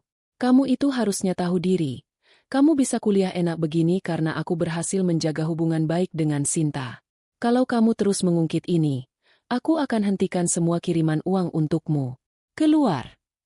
Sinta yang berdiri di balik pintu merasa dunianya runtuh. Kalimat, dia istriku. Uangnya adalah uangku juga. Terasa seperti pisau yang mengiris sisa-sisa cintanya untuk Irfan. Ia menyadari bahwa Irfan tidak pernah merasa bersalah. Pria itu justru merasa berhak atas semua jerih payahnya. Irfan menganggap pengabdian Sinta sebagai kewajiban yang sah untuk ia eksploitasi. Denny keluar dari ruangan dengan mata berkaca-kaca, berpapasan dengan Sinta. Ia tidak berkata apa-apa, hanya menatap Sinta dengan tatapan penuh permohonan maaf sebelum berlari turun ke bawah dan keluar dari rumah itu. Irfan keluar tak lama kemudian. Nafasnya masih memburu. Saat melihat Sinta berdiri di sana, bukannya merasa malu, ia justru menatap Sinta dengan pandangan menghakimi. Kenapa kamu ceroboh sekali menaruh catatan itu, Sinta? Lihat, sekarang Denny jadi pembangkang. Kamu sengaja ingin merusak hubungan kami. Sinta tidak menjawab. Ia menatap suaminya, mencari sisa-sisa pria lembut yang dulu ia nikahi. Namun ia hanya menemukan seorang pria asing yang dibutakan oleh gengsi dan keserakahan. Tekanan batin yang selama ini ia pikul sendirian kini telah mengkristal menjadi sebuah kekuatan baru yang dingin. Mas Irfan benar, ucap Sinta pelan. Suaranya sangat tenang, hampir tanpa nada. Aku yang salah karena terlalu lama membiarkan Mas merasa aman dalam kebohongan. Irfan mendengus, mengira Sinta kembali mengalah. Bagus kalau kamu sadar. Jangan biarkan hal seperti ini terjadi lagi. Dan soal Denny, biar aku yang urus. Dia butuh dididik soal sopan santun. Irfan masuk kembali ke kamarnya, meninggalkan Sinta di kegelapan lorong. Sinta tidak menangis lagi. Ia berjalan perlahan menuju kamarnya, mengambil ponsel, dan melihat kalender digitalnya. H3 menuju pernikahan Amel. Panggung sudah siap, dan semua pemain sudah mendapatkan naskah palsu mereka. Sinta membuka aplikasi pesan dan mengetikkan instruksi singkat kepada pengelolanya di butik. Mbak Lastri, tolong kirimkan semua aset stok kain premium kita ke gudang baru yang alamatnya sudah saya kirim. Kosongkan butik malam ini juga. Dan mengenai permintaan Amel untuk perhiasan tambahan besok, berikan dia yang imitasi kualitas terbaik. Simpan yang asli di brankas pribadiku. Sinta meletakkan ponselnya di atas meja nakas. Ia menarik napas dalam-dalam, merasakan udara yang mulai terasa berbeda di paru-parunya. Ia baru saja melakukan langkah yang akan memastikan bahwa jika kapal ini karam, ia adalah satu-satunya orang yang memiliki pelampung. Malam yang merambat menuju hari pernikahan Amel terasa begitu menyesakkan bagi Sinta. Kalimat Irfan di lorong gelap tempo hari, uangnya adalah uangku juga. Terus terngiang, berputar-putar di kepalanya seperti kaset rusak yang menyayat nurani. Sinta berdiri di balkon lantai 2. Menatap ke arah gerbang di mana truk-truk catering mulai menurunkan muatan. Di bawah sana, kemewahan sedang dirakit dengan kepingan-kepingan keringatnya. Namun di rumah ini, ia merasa lebih asing daripada embun yang hinggap di pagar besi. Rumah besar itu tidak pernah tidur malam ini. Kesibukan mencapai puncaknya. Amel mondar-mandir dengan masker wajah mahal. Sementara Bu Farah sedang duduk di meja makan dikelilingi oleh lembaran denah tempat duduk akad nikah dan resepsi besok pagi. Di hadapannya, Tante Rosa membantu memberikan masukan dengan nada suara yang sengaja dikeraskan agar terdengar oleh siapapun yang lewat. Farah, jangan lupa, baris terdepan itu harus eksklusif. Keluarga Riko itu sangat memperhatikan siapa yang duduk di samping mereka. Jangan sampai ada orang yang salah kostum, tertangkap kamera fotografer internasional yang sudah kau sewa itu, ujar Tante Rosa sambil mengoleskan krim tangan. Sinta turun ke lantai bawah tepat saat Bu Farah memanggil namanya dengan nada ketus. Sinta, sini kau. Perintah Bu Farah tanpa menoleh. Sinta mendekat, berdiri di ujung meja dengan tangan bertaut di depan. Ada apa, Bu? Bu Farah menunjuk baris kursi paling depan di denah akad nikah. Besok, aku sudah putuskan. Baris depan hanya untukku, Irfan, Amel, dan keluarga inti Riko. Kau bisa duduk di baris ketiga atau keempat bersama Denny. Sinta mengernyitkan dahi. Lalu, bapak dan ibuku? Mereka orang tua saya, Bu. Secara adat dan logika, mereka harusnya duduk di baris keluarga pendamping. Bu Farah tertawa hambar. Sebuah suara yang terdengar seperti gesekan amplas. Sinta, sadarlah. Besok itu acara besar. Pak Umar dan Bu Wati mau pakai apa? Batik pasar itu? Kebaya usang itu? Aku tidak mau mereka merusak pemandangan di baris depan. Apalagi kalau mereka tiba-tiba bicara dengan logat kampung di depan pejabat rekanan Pak Hartono. Aku sudah bilang pada Irfan, orang tuamu dilarang duduk di baris keluarga saat akad. Biarkan mereka di baris belakang, atau lebih baik lagi, di ruang tunggu saja sampai acara selesai. Ibu keterlaluan, bisik Sinta. Suaranya bergetar bukan karena takut, melainkan karena amarah yang mulai mendidih di dasar jiwanya. Ini bukan soal keterlaluan, ini soal kelas. Potong Bu Farah tajam. Lihat Amel, dia akan jadi menantu keluarga Ningrat. Kita harus menjaga citra. Kau sebagai istri Irfan harusnya paham betapa keras suamimu bekerja untuk mencapai posisi ini. Jangan kau hancurkan hanya karena ego orang tuamu yang ingin pamer duduk di depan. Sinta menoleh ke arah ruang tengah, mencari sosok Irfan. Suaminya itu ada di sana, sedang memeriksa daftar tamu. Ia jelas mendengar percakapan itu. Namun Irfan tetap bergeming. Ia bahkan tidak mendongak sedikit pun untuk membela mertuanya. Pengecut itu benar-benar telah menukar jiwanya dengan kenyamanan palsu. Dengan hati yang terasa seperti diremas, Sinta melangkah pergi menuju dapur. Ia butuh air minum untuk mendinginkan tenggorokannya yang terasa terbakar. Namun, langkahnya terhenti di ambang pintu dapur belakang. Di sana, di bawah lampu bohlam yang remang-remang, ia melihat pemandangan yang menghancurkan sisa-sisa kesabarannya. Ibunya, Bu Wati, sedang berdiri di depan bak cuci piring yang penuh dengan tumpukan piring catering yang kotor. Dengan tangan yang sudah mulai keriput dan gemetar, ibunya menggosok piring-piring itu satu persatu. "Ibu, kenapa ibu di sini?" tanya Sinta dengan suara tercekat. Bu Wati terlonjak kaget. Ia segera menyeka matanya dengan ujung kerudungnya yang basah. Enduk. Sinta. Ini, tadi petugas cateringnya kewalahan. Ibu mertuamu bilang, daripada ibu hanya duduk melamun di kamar, lebih baik bantu-bantu di dapur supaya acara besok lancar. Lagi pula, ibu senang bisa membantu. Enduk. Sinta mendekat dan melihat bahu ibunya yang sedikit terguncang. Bu Wati menangis. Ia menangis diam-diam sambil mencuci piring di hari di mana seharusnya ia diperlakukan sebagai tamu kehormatan. Ibu menangis. Sinta mengambil piring dari tangan ibunya dan meletakkannya kembali ke bak cuci dengan hentakan kecil. "Tidak, Enduk, cuma kena sabun." Dusta Bu Wati. Namun suaranya yang serak tak bisa berbohong.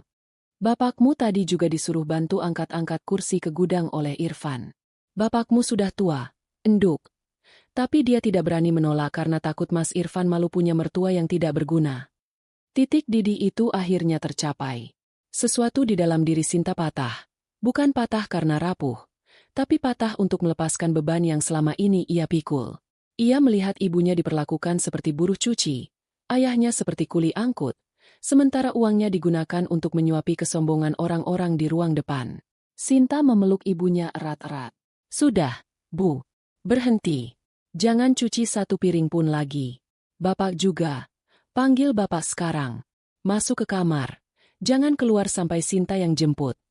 "Tapi Enduk, nanti ibu mertuamu marah." "Biarkan dia marah, Bu. Biarkan mereka semua marah," ucap Sinta dengan suara yang sangat tenang namun sangat dingin. Sinta keluar dari dapur dengan langkah mantap. Ia tidak menuju ruang tamu, ia menuju kamarnya. Ia mengambil sebuah tablet yang berisi akses kontrol sistem reservasi digital untuk acara besok. Sejak awal, ia sengaja meminta vendor untuk memberikan akses administratif kepadanya dengan alasan koordinasi keuangan. Jemari Sinta bergerak lincah di atas layar. Ia melihat daftar menu catering untuk meja VIP. Dengan beberapa ketukan, ia mengubah instruksi layanan. Batalkan semua menu premium wagyu dan lobster untuk meja utama. Ganti dengan nasi putih, kerupuk, dan sambal. Tandai sebagai permintaan khusus pemilik dana. Ia kemudian beralih ke bagian hiburan. Instruksikan orkestra untuk tidak mulai bermain sebelum ada instruksi manual dari Sinta. Ubah playlist pembuka menjadi instrumen kesedihan yang melankolis. Terakhir, Ia mengirim pesan singkat kepada Mbak Lastri yang sedang siaga di kantor butik. Mbak Lastri, bawa semua dokumen asli sertifikat gedung dan bukti pelunasan ke lokasi besok pagi jam 7. Jangan berikan pada siapapun kecuali saya. Dan satu lagi, pastikan kurir pembawa motor besar Riko menahan kendaraannya di lobi luar. Jangan masukkan ke area pelaminan sampai saya memberikan tanda. Sinta meletakkan tabletnya. Ia berdiri di depan cermin, merapikan rambutnya yang sedikit berantakan. Ia tidak lagi merasa sedih. Ia merasa bebas. Ia tahu, langkah yang ia ambil malam ini sangat berisiko. Ia bisa saja kehilangan pernikahannya, atau dicap sebagai menantu durhaka oleh lingkaran sosialita Bu Farah. Namun, bagi Sinta, kehilangan Irfan jauh lebih ringan daripada kehilangan harga diri orang tuanya. Ia keluar kamar dan berpapasan dengan Irfan di lorong. Irfan menatapnya dengan raut wajah tidak suka. Sinta, ibu bilang orang tuamu jangan keluyuran di depan besok. Kamu sudah sampaikan, kan? Sinta menatap mata suaminya dalam-dalam. Sebuah tatapan yang membuat Irfan sedikit mundur karena merasa terintimidasi. Sudah, Mas. Aku sudah mengatur semuanya dengan sangat baik. Besok akan jadi hari yang tidak akan pernah dilupakan oleh keluargamu. Irfan mengernyit, merasa ada yang aneh dengan nada bicara istrinya. Namun ia terlalu lelah untuk berpikir lebih jauh.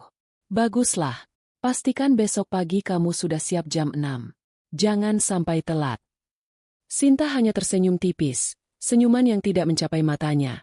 Sambil tangannya meremas pelan secari kertas di sakunya yang berisi alamat baru yang sudah ia siapkan untuk Pak Umar dan Bu Wati mulai besok sore.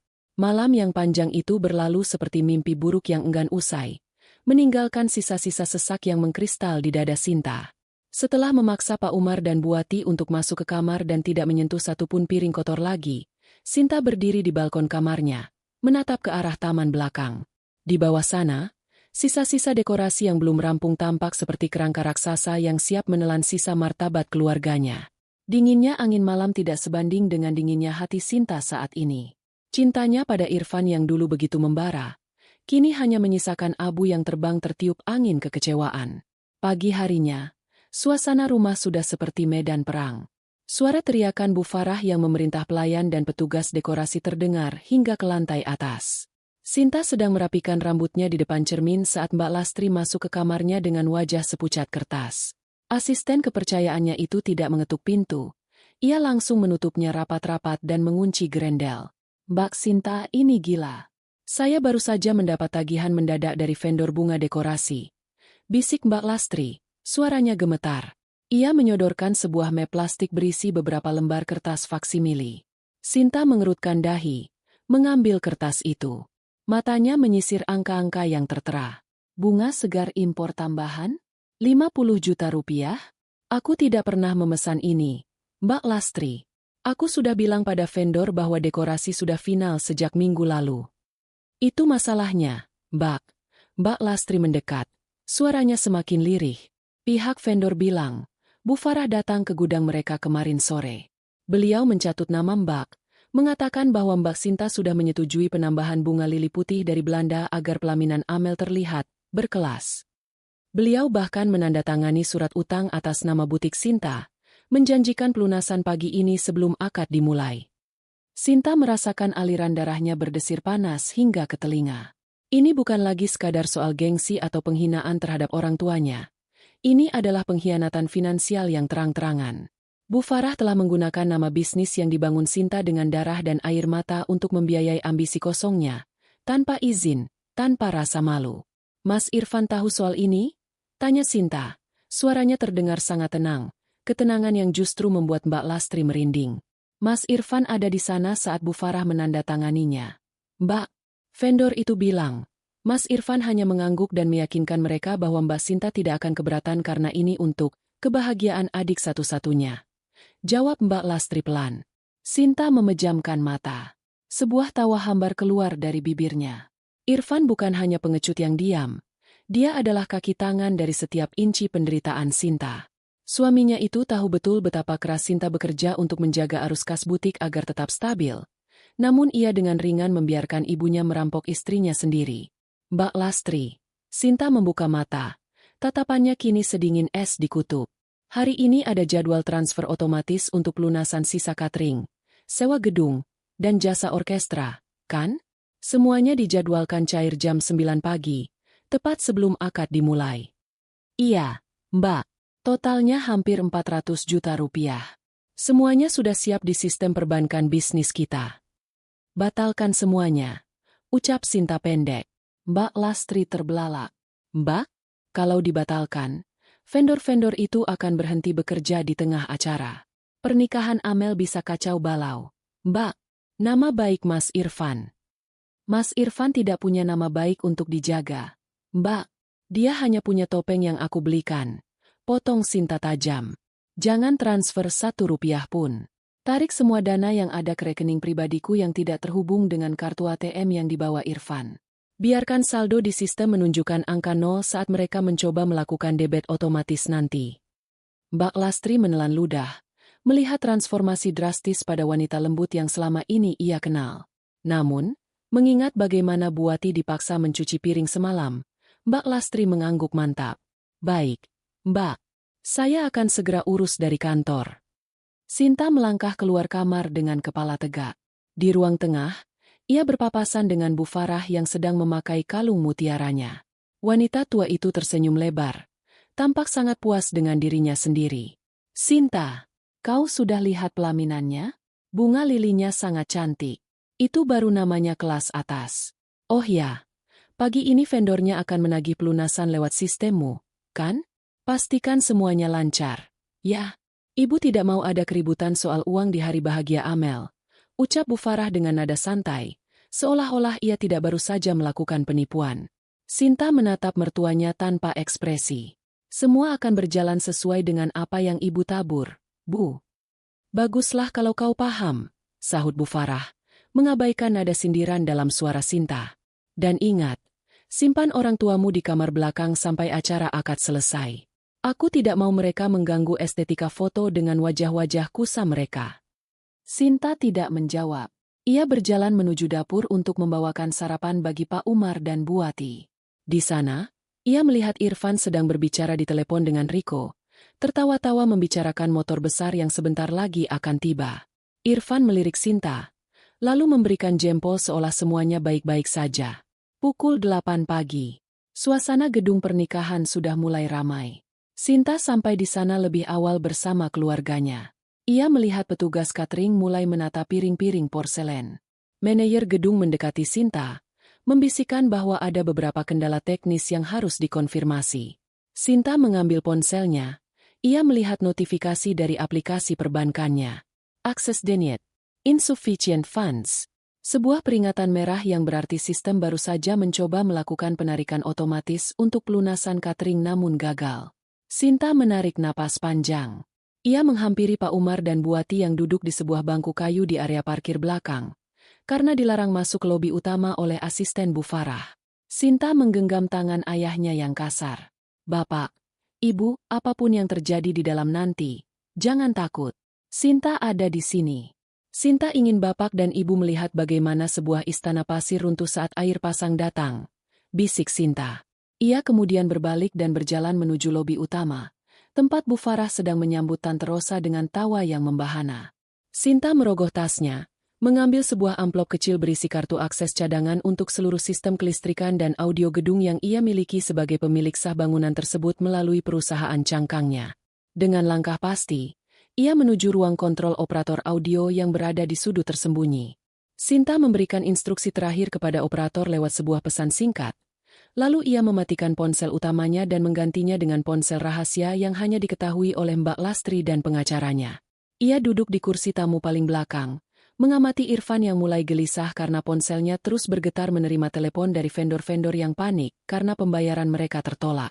Lampu gantung kristal di ballroom Grand Kencana berpendar sangat terang, memantulkan kemewahan yang sanggup membutakan mata siapapun yang masuk ke dalamnya.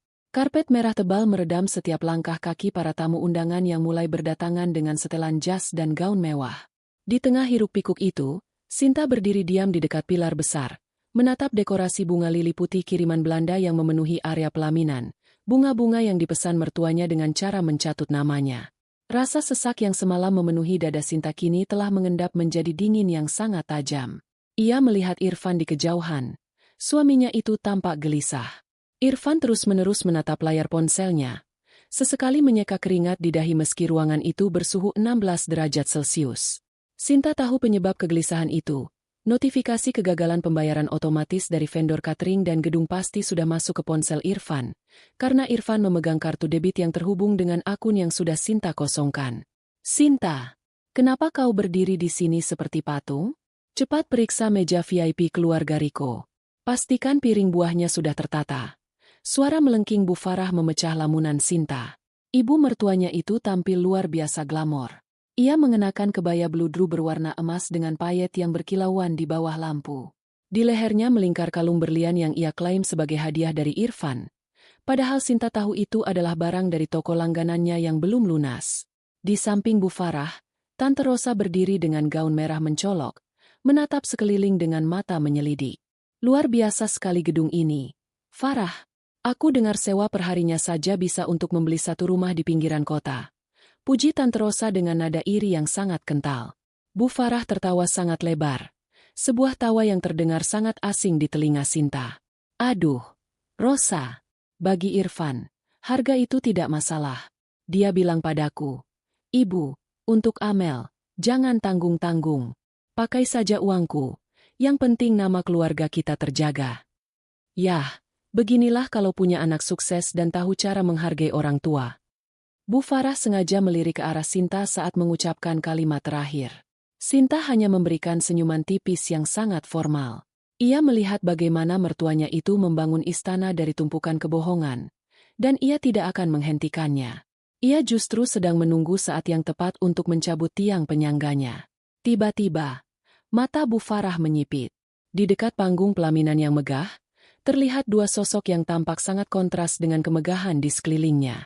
Pak Umar dan Bu Wati sedang berdiri di sana. Ayah Sinta mengenakan batik tulis yang Sinta belikan, tampak gagah namun tetap bersahaja, sementara ibunya mengenakan kebaya sutra berwarna abu-abu perak. Mereka berdiri dengan kikuk, memegang ponsel tua untuk mencoba mengambil foto kenang-kenangan di dekat dekorasi bunga lili sebelum tamu semakin padat.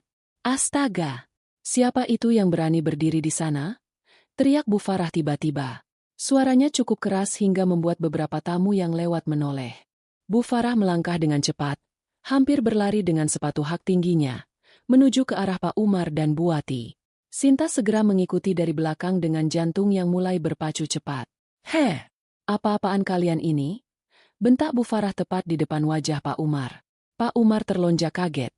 Ponsel di tangannya hampir jatuh. Jeng Farah, ini. Kami cuma mau ambil foto sebentar buat kenang-kenangan. Bagus sekali bunganya. Bagus sekali bunganya? Kalian pikir ini tempat wisata pasar malam? Suara Bu Farah meninggi. Ia tidak memedulikan tatapan heran dari para tamu undangan dan keluarga Riko yang mulai masuk ke area depan. Kalian itu tamu. Tahu diri sedikit. Jangan berdiri di dekat pelaminan. Kalian merusak estetika foto-fotografer saya. Lihat itu. Sepatu kalian bisa mengotori karpet putih ini. Cepat pergi dari sini. Tapi Bu, kami kan besan.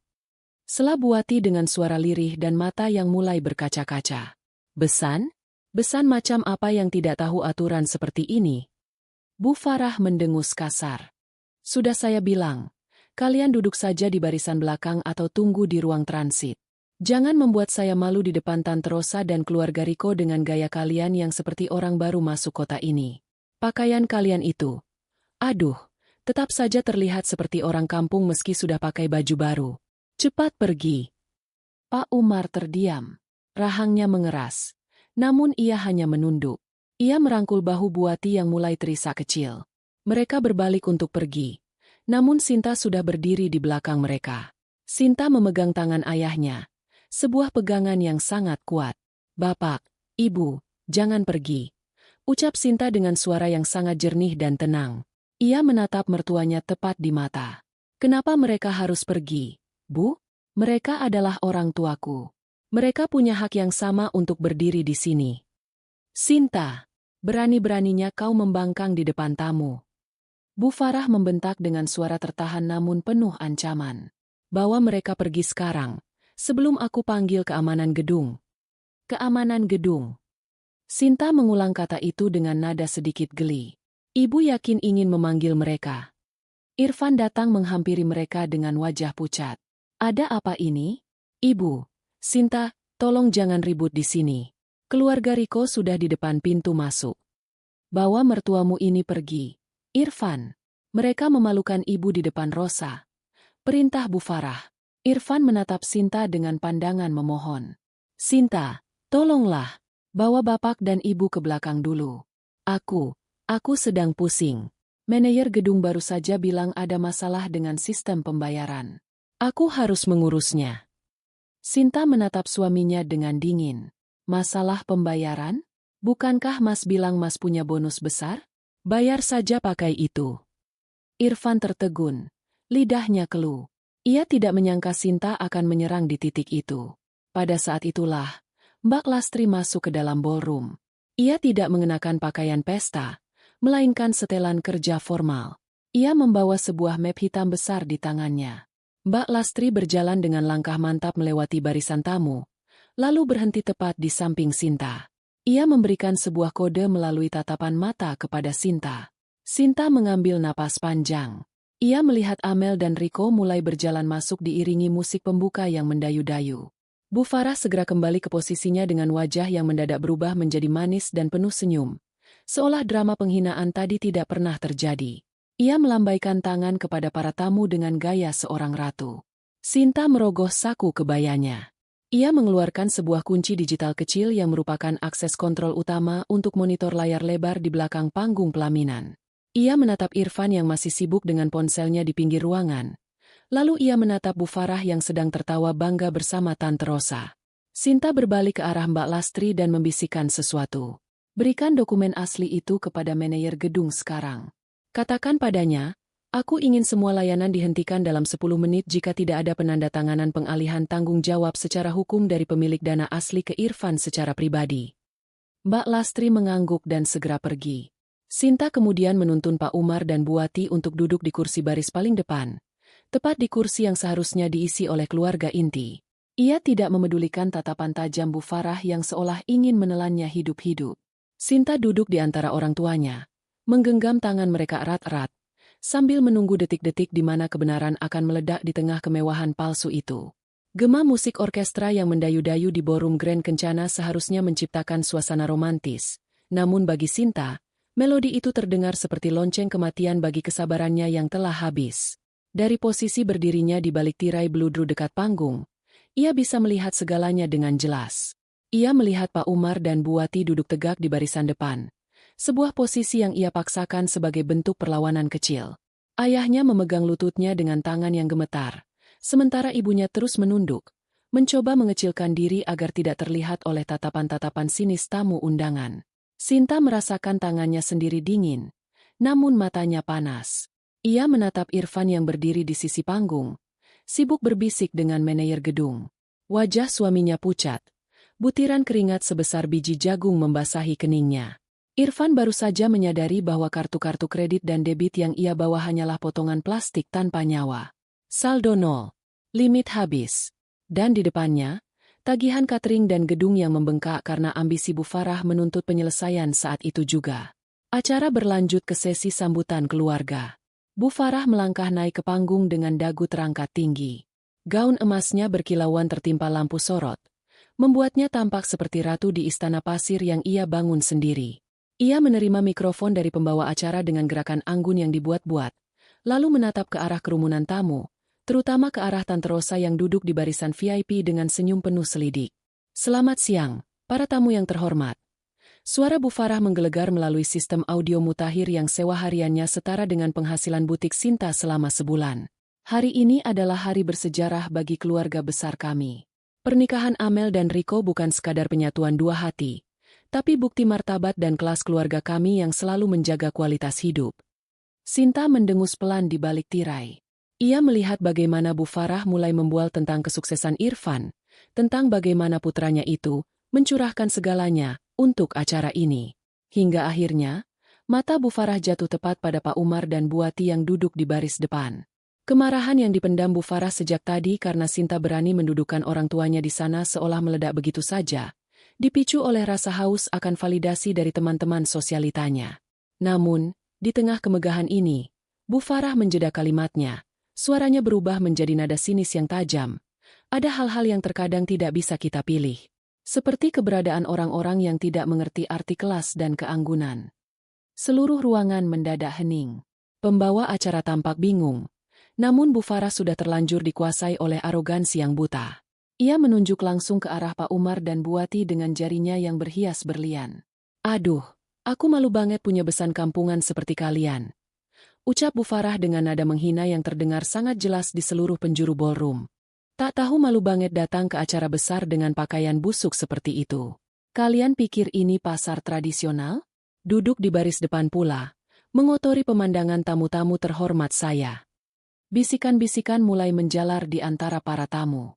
Tante Rosa menutup mulutnya dengan kipas. Matanya berbinar melihat skandal di depan mata. Ibu Melati, Ibu Riko, tampak mengernyit jijik, sementara Amel dan Riko yang berdiri di atas pelaminan hanya diam. Bahkan Amel tampak mengangguk setuju dengan ucapan ibunya. Sinta melihat ayahnya. Pak Umar memejamkan mata. Kepalanya tertunduk sangat dalam hingga bahunya bergetar. Ibunya, Bu Wati, mulai terisak tanpa suara. Air matanya jatuh membasahi kebaya perak yang Sinta buat dengan penuh cinta. Penghinaan itu dilakukan di depan ratusan pasang mata. Di panggung yang dibayar oleh anak yang mereka perlakukan seperti sampah. Titik didih itu meledak. Luka batin Sinta yang selama ini ia balut dengan kesabaran kini robek secara paksa. Ia tidak lagi melihat Irfan sebagai suami. Ia melihatnya sebagai parasit yang membiarkan orang tuanya dibantai secara emosional. Sinta melangkah mundur dari balik tirai. Matanya bertemu dengan Mbak Lastri yang sudah bersiaga di meja operator audiovisual di sudut ruangan. Sinta memberikan sebuah anggukan kecil. Sebuah kode yang sudah mereka sepakati semalam. "Jalankan, Mbak," bisik Sinta pada mikrofon kecil yang terhubung dengan earpiece Mbak Lastri. Seketika, layar LED raksasa di belakang panggung yang tadinya menampilkan foto-foto prewedding Amel dan Riko yang romantis mendadak menjadi buram. Bu Farah yang masih memegang mikrofon terdiam. Ia menoleh ke belakang, mengira ada kesalahan teknis. Namun, yang muncul di layar bukanlah foto Amel, melainkan dokumen digital yang sangat jelas terbaca oleh seluruh tamu. Itu adalah laporan mutasi rekening dan surat penagihan utang atas nama Bu Farah dan Irfan. "Ibu ingin bicara soal kelas."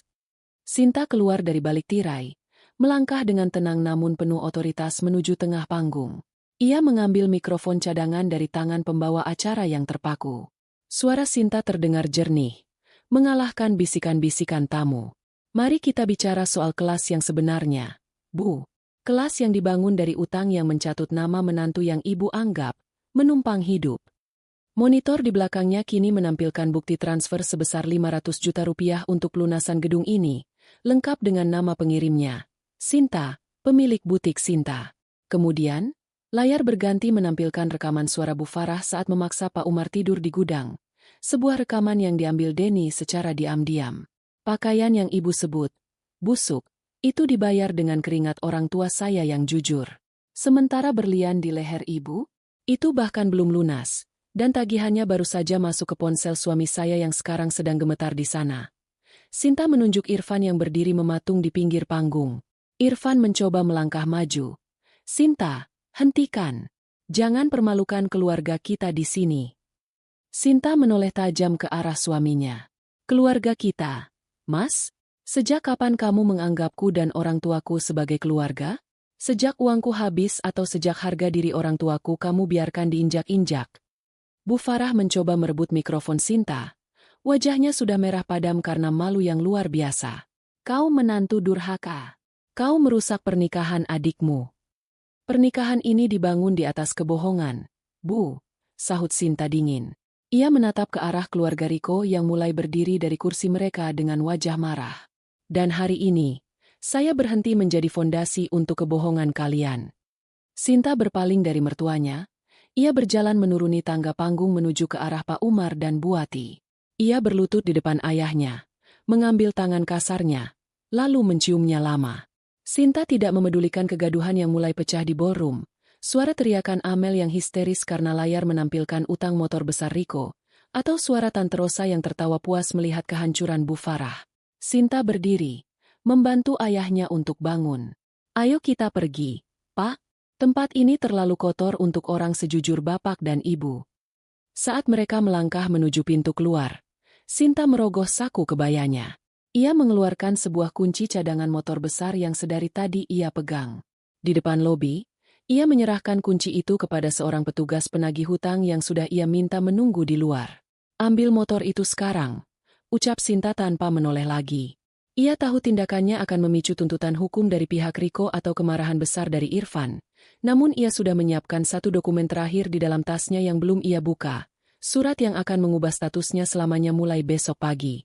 Gema penghinaan Bu Farah masih memantul di dinding-dinding mewah ballroom Grand Kencana, meninggalkan rasa dingin yang membeku di sumsum tulang Sinta. Kalimat, besan kampungan pakaian busuk, bukan sekadar kata-kata. Itu adalah belati yang akhirnya memutus benang terakhir kesabaran Sinta. Selama bertahun-tahun, ia telah menelan pil pahit demi menjaga martabat suaminya, Irfan. Namun, melihat air mata ibunya jatuh membasahi kebaya perak itu, Sinta menyadari bahwa martabat yang ia bangun untuk Irfan hanyalah panggung kayu rapuh yang digunakan untuk menggantung kehormatan orang tuanya sendiri. Sinta tidak lagi menunggu. Ia melangkah maju ke tengah panggung dengan langkah yang begitu tenang hingga terasa mengerikan. Ia merebut mikrofon dari tangan Bu Farah dengan satu gerakan cepat dan tegas.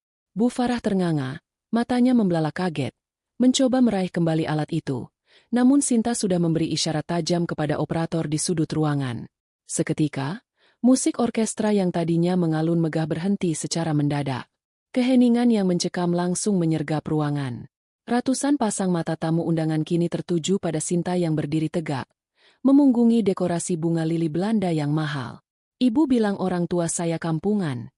Suara Sinta terdengar sangat jernih melalui pengeras suara, bergetar oleh amarah yang telah mengkristal. Ibu bilang mereka tidak tahu malu karena datang ke acara besar ini. Sinta, kembalikan mikrofonnya. Kau sudah gila. Irfan mencoba merangsek naik ke panggung, wajahnya pucat pasi. Namun langkahnya terhenti ketika layar LED raksasa berukuran 10 meter di belakang pelaminan mendadak berkedip. Layar yang seharusnya menampilkan video romantis Amel dan Riko itu kini berubah menjadi tampilan hitam putih yang kontras. Gambar pertama yang muncul adalah sebuah kwitansi pelunasan gedung ballroom Grand Kencana senilai 500 juta rupiah. Di sana, tertulis dengan jelas nama pembayarnya, Sinta rekening pribadi, butik Sinta. Bisikan-bisikan mulai menjalar seperti api di antara para tamu. Tante Rosa, yang tadinya menatap sinis ke arah Pak Umar, kini mencondongkan tubuh ke depan, matanya menyipit membaca angka-angka di layar. Ibu Farah yang terhormat, Sinta melanjutkan, suaranya makin mendingin. Ibu baru saja menghina orang tua dari wanita yang membayar setiap inci dari kemewahan yang ibu banggakan hari ini. Ibu menyebut mereka pembantu, padahal tanpa uang dari menantu pengangguran ini, ibu bahkan tidak akan sanggup membayar parkir di gedung ini. Layar kembali berganti. Kali ini muncul rekaman mutasi rekening selama 1 tahun terakhir. Aliran dana dari rekening Sinta ke rekening Irfan, lalu dari Irfan ke rekening Bu Farah, tertata rapi dalam sebuah tabel yang sangat mudah dipahami. Angka-angkanya fantastis, mencapai miliaran rupiah. Di bagian bawah layar, Mbak Lastri yang berdiri di samping operator memastikan video tersebut juga menyisipkan rekaman suara Bu Farah saat mencatut nama Sinta untuk berutang tambahan bunga lili dan dekorasi. Pakai saja nama Sinta. Dia punya banyak simpanan. Dia tidak akan berani membantah kalau saya yang minta. Suara Bu Farah terdengar menggema di seluruh ballroom.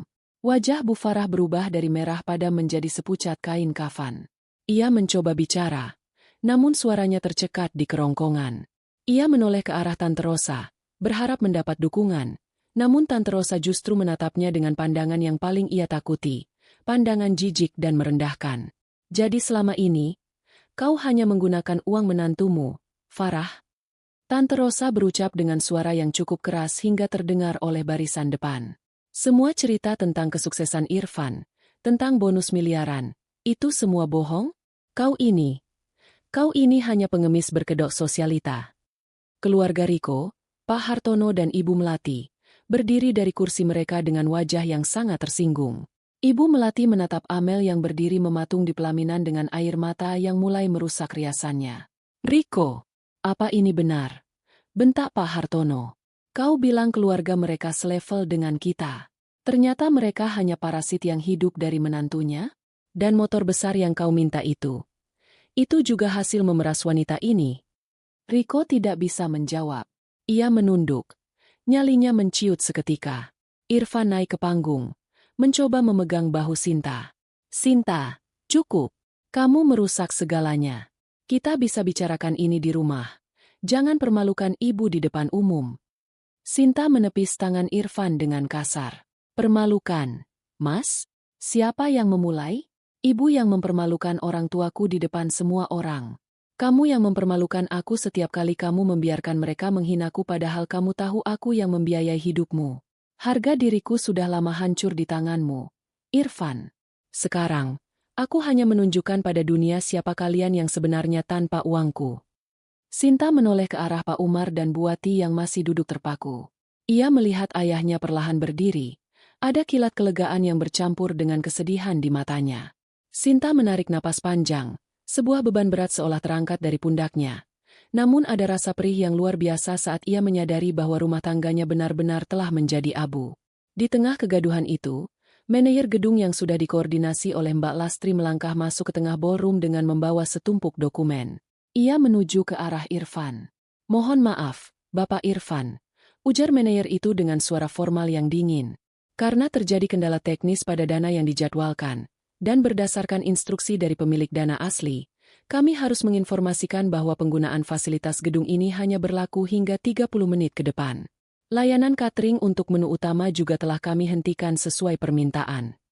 Lampu-lampu sorot yang tadinya berwarna-warni berubah menjadi putih standar, membuat suasana glamor itu lenyap seketika, menyisakan kenyataan pahit di bawah lampu yang terlalu terang.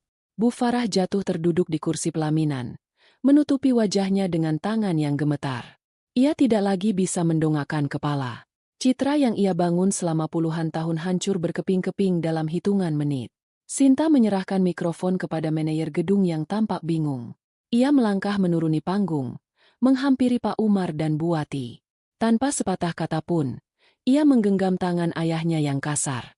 "Ayo pulang, Pak," bisik Sinta. Saat ia berjalan menuju pintu keluar melewati barisan tamu yang masih sibuk memotret dan berbisik, Sinta berhenti sejenak di depan meja registrasi. Ia mengambil sebuah pulpen, lalu mengeluarkan secari kertas kecil dari dalam tasnya. Ia menuliskan sesuatu yang singkat di sana, lalu menyelipkannya di bawah tumpukan kwitansi tagihan vendor yang belum lunas. Sinta tahu, langkah kecil ini akan membawa konsekuensi hukum yang rumit, tetapi ia sudah tidak peduli. Ia berjalan keluar tanpa menoleh lagi ke arah Irfan yang terus meneriakkan namanya di tengah ballroom yang mulai gelap. Gemini Said. Lampu kristal yang tadi berpendar benderang kini meredup, menyisakan pencahayaan darurat yang temaram dan dingin. Di tengah ballroom Grand Kencana yang luas, kesunyian yang mencekam hanya dipecah oleh suara gesekan piring-piring porselen yang ditumpuk kasar oleh petugas catering. Sinta berdiri di tengah ruangan, menyaksikan kerajaan yang ia bangun dengan keringatnya sendiri kini dibongkar paksa di depan matanya. Ada rasa hampa yang menyeruak di balik kepuasan balas dendamnya. Sebuah rasa sakit melihat pria yang pernah ia cintai kini tampak begitu kerdil di sudut ruangan. "Maaf, Bu Sinta, sesuai instruksi, semua layanan catering kami hentikan. Makanan yang belum tersaji akan kami bawa kembali ke gudang pusat karena status pembayaran yang dibatalkan secara sistem," lapor manajer catering dengan nada formal yang tanpa ampun.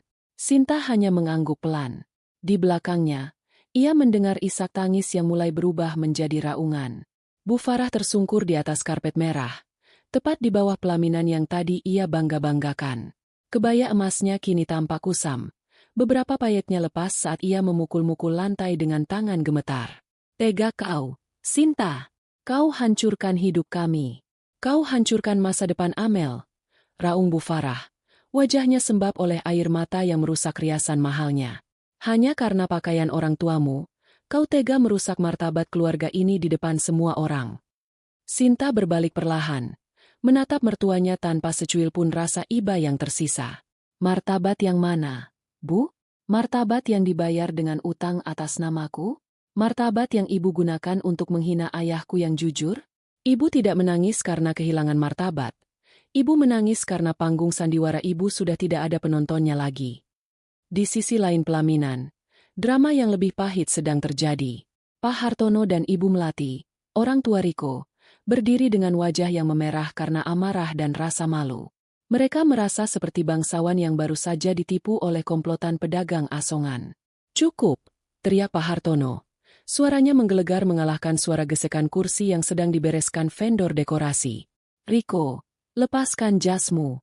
Kita pergi sekarang juga." "Tapi Papa, acara ini..." Riko terbata. Matanya melirik ke arah monitor yang masih menampilkan data utang motor besarnya. "Acara apa? Ini bukan pernikahan. Ini penipuan," sahut Ibu Melati dengan suara melengking. Ia menatap Amel yang berdiri mematung dengan gaun pengantin yang kini terasa seperti beban berat. "Jangan pernah bermimpi masuk ke keluarga kami, Amel.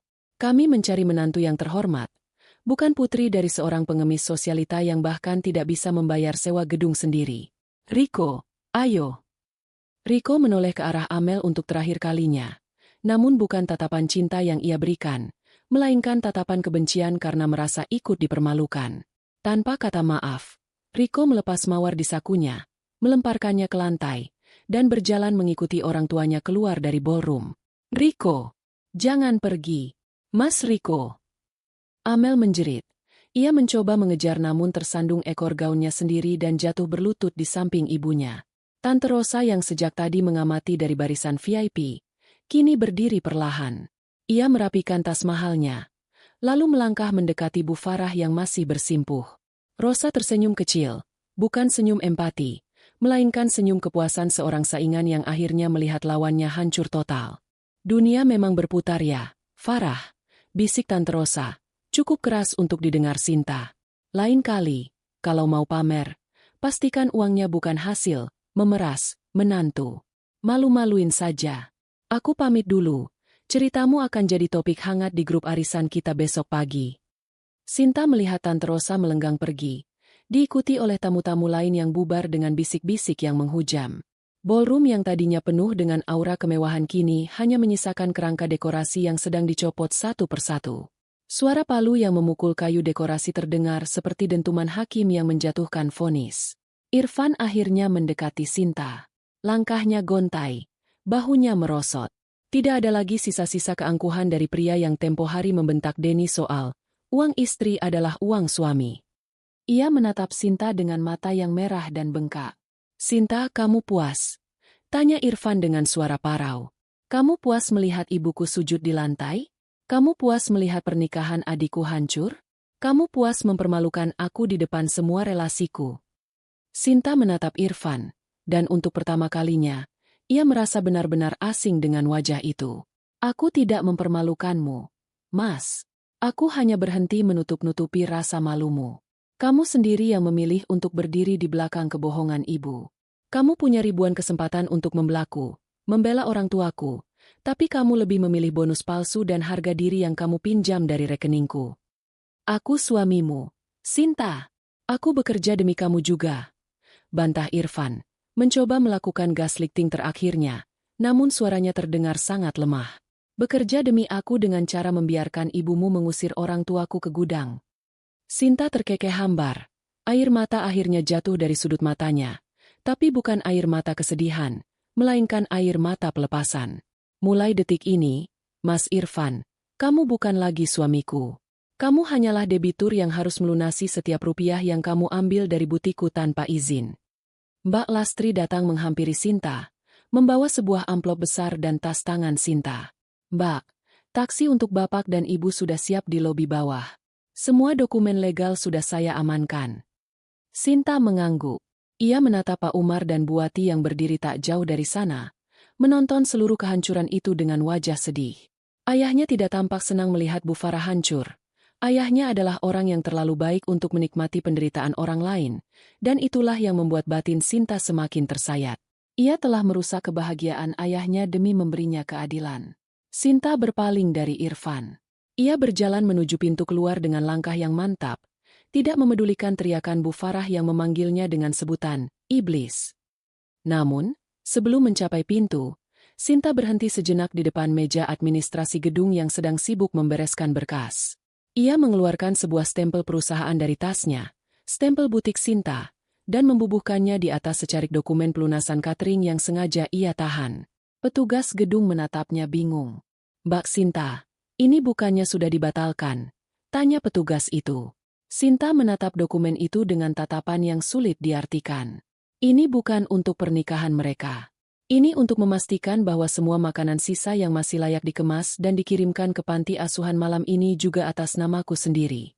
Dan tagihan tambahannya, kirimkan ke alamat rumah Mas Irfan bulan depan. Sinta melangkah keluar dari ballroom, meninggalkan kehancuran yang ia ciptakan di belakangnya. Ia tahu, dengan membubuhkan stempel itu, ia baru saja mengaktifkan sebuah klausul dalam kontrak vendor yang secara otomatis menghubungkan aset pribadinya dengan beberapa kewajiban hukum keluarga Irfan yang belum ia selesaikan sepenuhnya. Itu adalah keputusan yang berisiko bagi keuangannya. Namun Sinta merasa ada satu hal lagi yang harus ia pastikan sebelum ia benar-benar menghilang dari hidup mereka. Langkah kaki Sinta bergema di lorong sunyi menuju lobi utama Grand Kencana. Di kedua sisinya, ia menggandeng erat tangan Pak Umar dan Buati. Tangan ayahnya yang kasar dan kapalan itu terasa sangat kokoh, sementara jemari ibunya yang masih gemetar mulai menemukan ketenangannya kembali. Sinta tidak menoleh lagi ke arah pintu besar ballroom yang kini memuntahkan kegaduhan, teriakan, dan aroma kehancuran martabat yang ia ciptakan sendiri. Baginya, udara di luar sana jauh lebih berharga daripada oksigen di dalam ruangan penuh kepalsuan itu. Sinta, Sinta, tunggu. Suara Irfan memecah kesunyian lobi. Pria itu berlari tersaruk-saruk. Jas mahalnya kini tampak kusut dan kancing kemejanya terlepas satu. Wajahnya yang biasanya selalu rapi dan penuh kebanggaan semu itu kini basah oleh air mata dan keringat. Ia mencoba meraih lengan Sinta, namun Sinta dengan cekatan menghindar, menempatkan dirinya sebagai tameng di depan orang tuanya. Sinta, tolong jangan pergi begini. Kita bisa bicarakan semuanya. Aku minta maaf. Aku sungguh-sungguh minta maaf atas ucapan ibu. Ishak Irfan. Suaranya terdengar pecah. Seolah-olah ia baru saja menyadari bahwa fondasi hidupnya telah runtuh dalam sekejap. Aku akan paksa ibu minta maaf pada bapak dan ibu. Aku janji. Sinta. Tapi tolong, jangan batalkan semuanya. Bagaimana nasibku kalau kamu pergi? Sinta menatap Irfan dengan tatapan yang sangat datar. Tidak ada benci yang meluap-luap.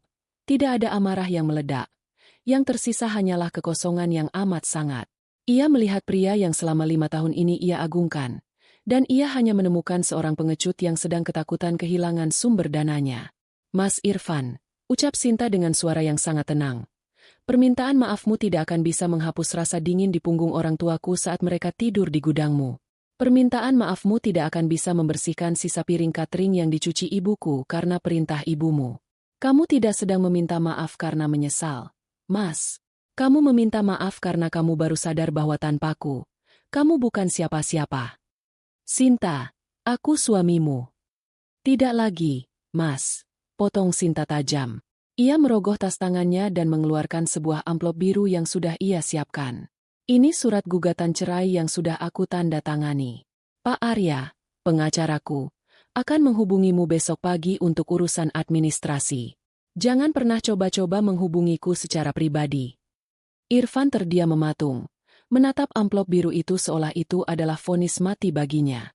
Di belakangnya, Denny muncul dengan membawa tas pakaian Sinta yang sempat ia amankan dari rumah. Denny menatap kakaknya dengan pandangan kecewa, lalu beralih pada Sinta dengan tatapan penuh hormat. Mbak Sinta, mobilnya sudah siap di depan, ucap Denny pelan.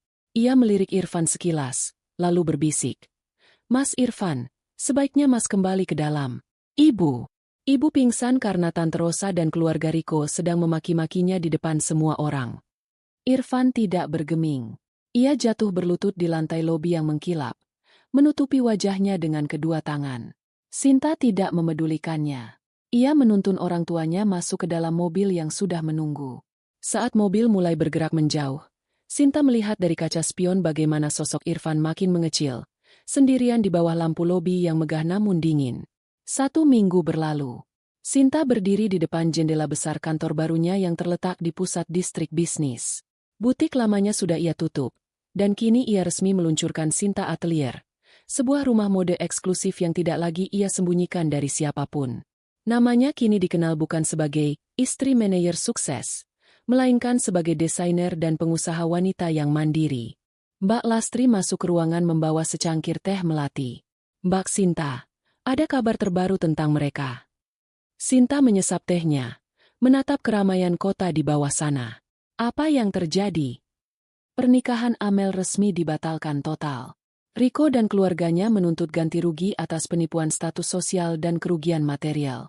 Kabarnya, motor besar yang mereka pamerkan itu juga sudah ditarik karena pembayaran kartu kredit yang menggantung. Mbak Lastri menjelaskan dengan nada prihatin namun tegas. Dan Bu Farah, beliau sekarang jarang keluar rumah. Tante Rosa menyebarkan video rekaman di ballroom itu ke seluruh grup sosialita mereka. Tidak ada satupun teman Ibu Farah yang mau mengangkat telepon darinya sekarang. Sinta menghela napas panjang. Ada rasa perih di dadanya saat membayangkan kehancuran itu. Namun ia segera teringat pada wajah ayahnya. Pak Umar dan Bu Wati kini tinggal di sebuah rumah asri di pinggiran kota yang dibelikan Sinta. Mereka tidak lagi harus mencangkul di sawah orang lain. Dan yang paling penting, tidak ada lagi yang berani menyebut mereka kampungan. Lalu Irfan, tanya Sinta singkat. Mas Irfan harus menanggung semua utang tambahan yang dibuat Bu Farah menggunakan nama Mbak. Karena surat pernyataan tanggung jawab yang Mbak tanda tangani dengan pengacara sebelum pergi. Semua utang itu kini jatuh sepenuhnya ke pundak Mas Irfan secara pribadi. Katanya, gajinya di kantor sekarang habis hanya untuk membayar cicilan dan bunga utang vendor. Mereka mungkin harus menjual rumah besar itu dalam waktu dekat. Lanjut Mbak Lastri. Sinta terdiam. Ia telah memberikan keadilan bagi orang tuanya.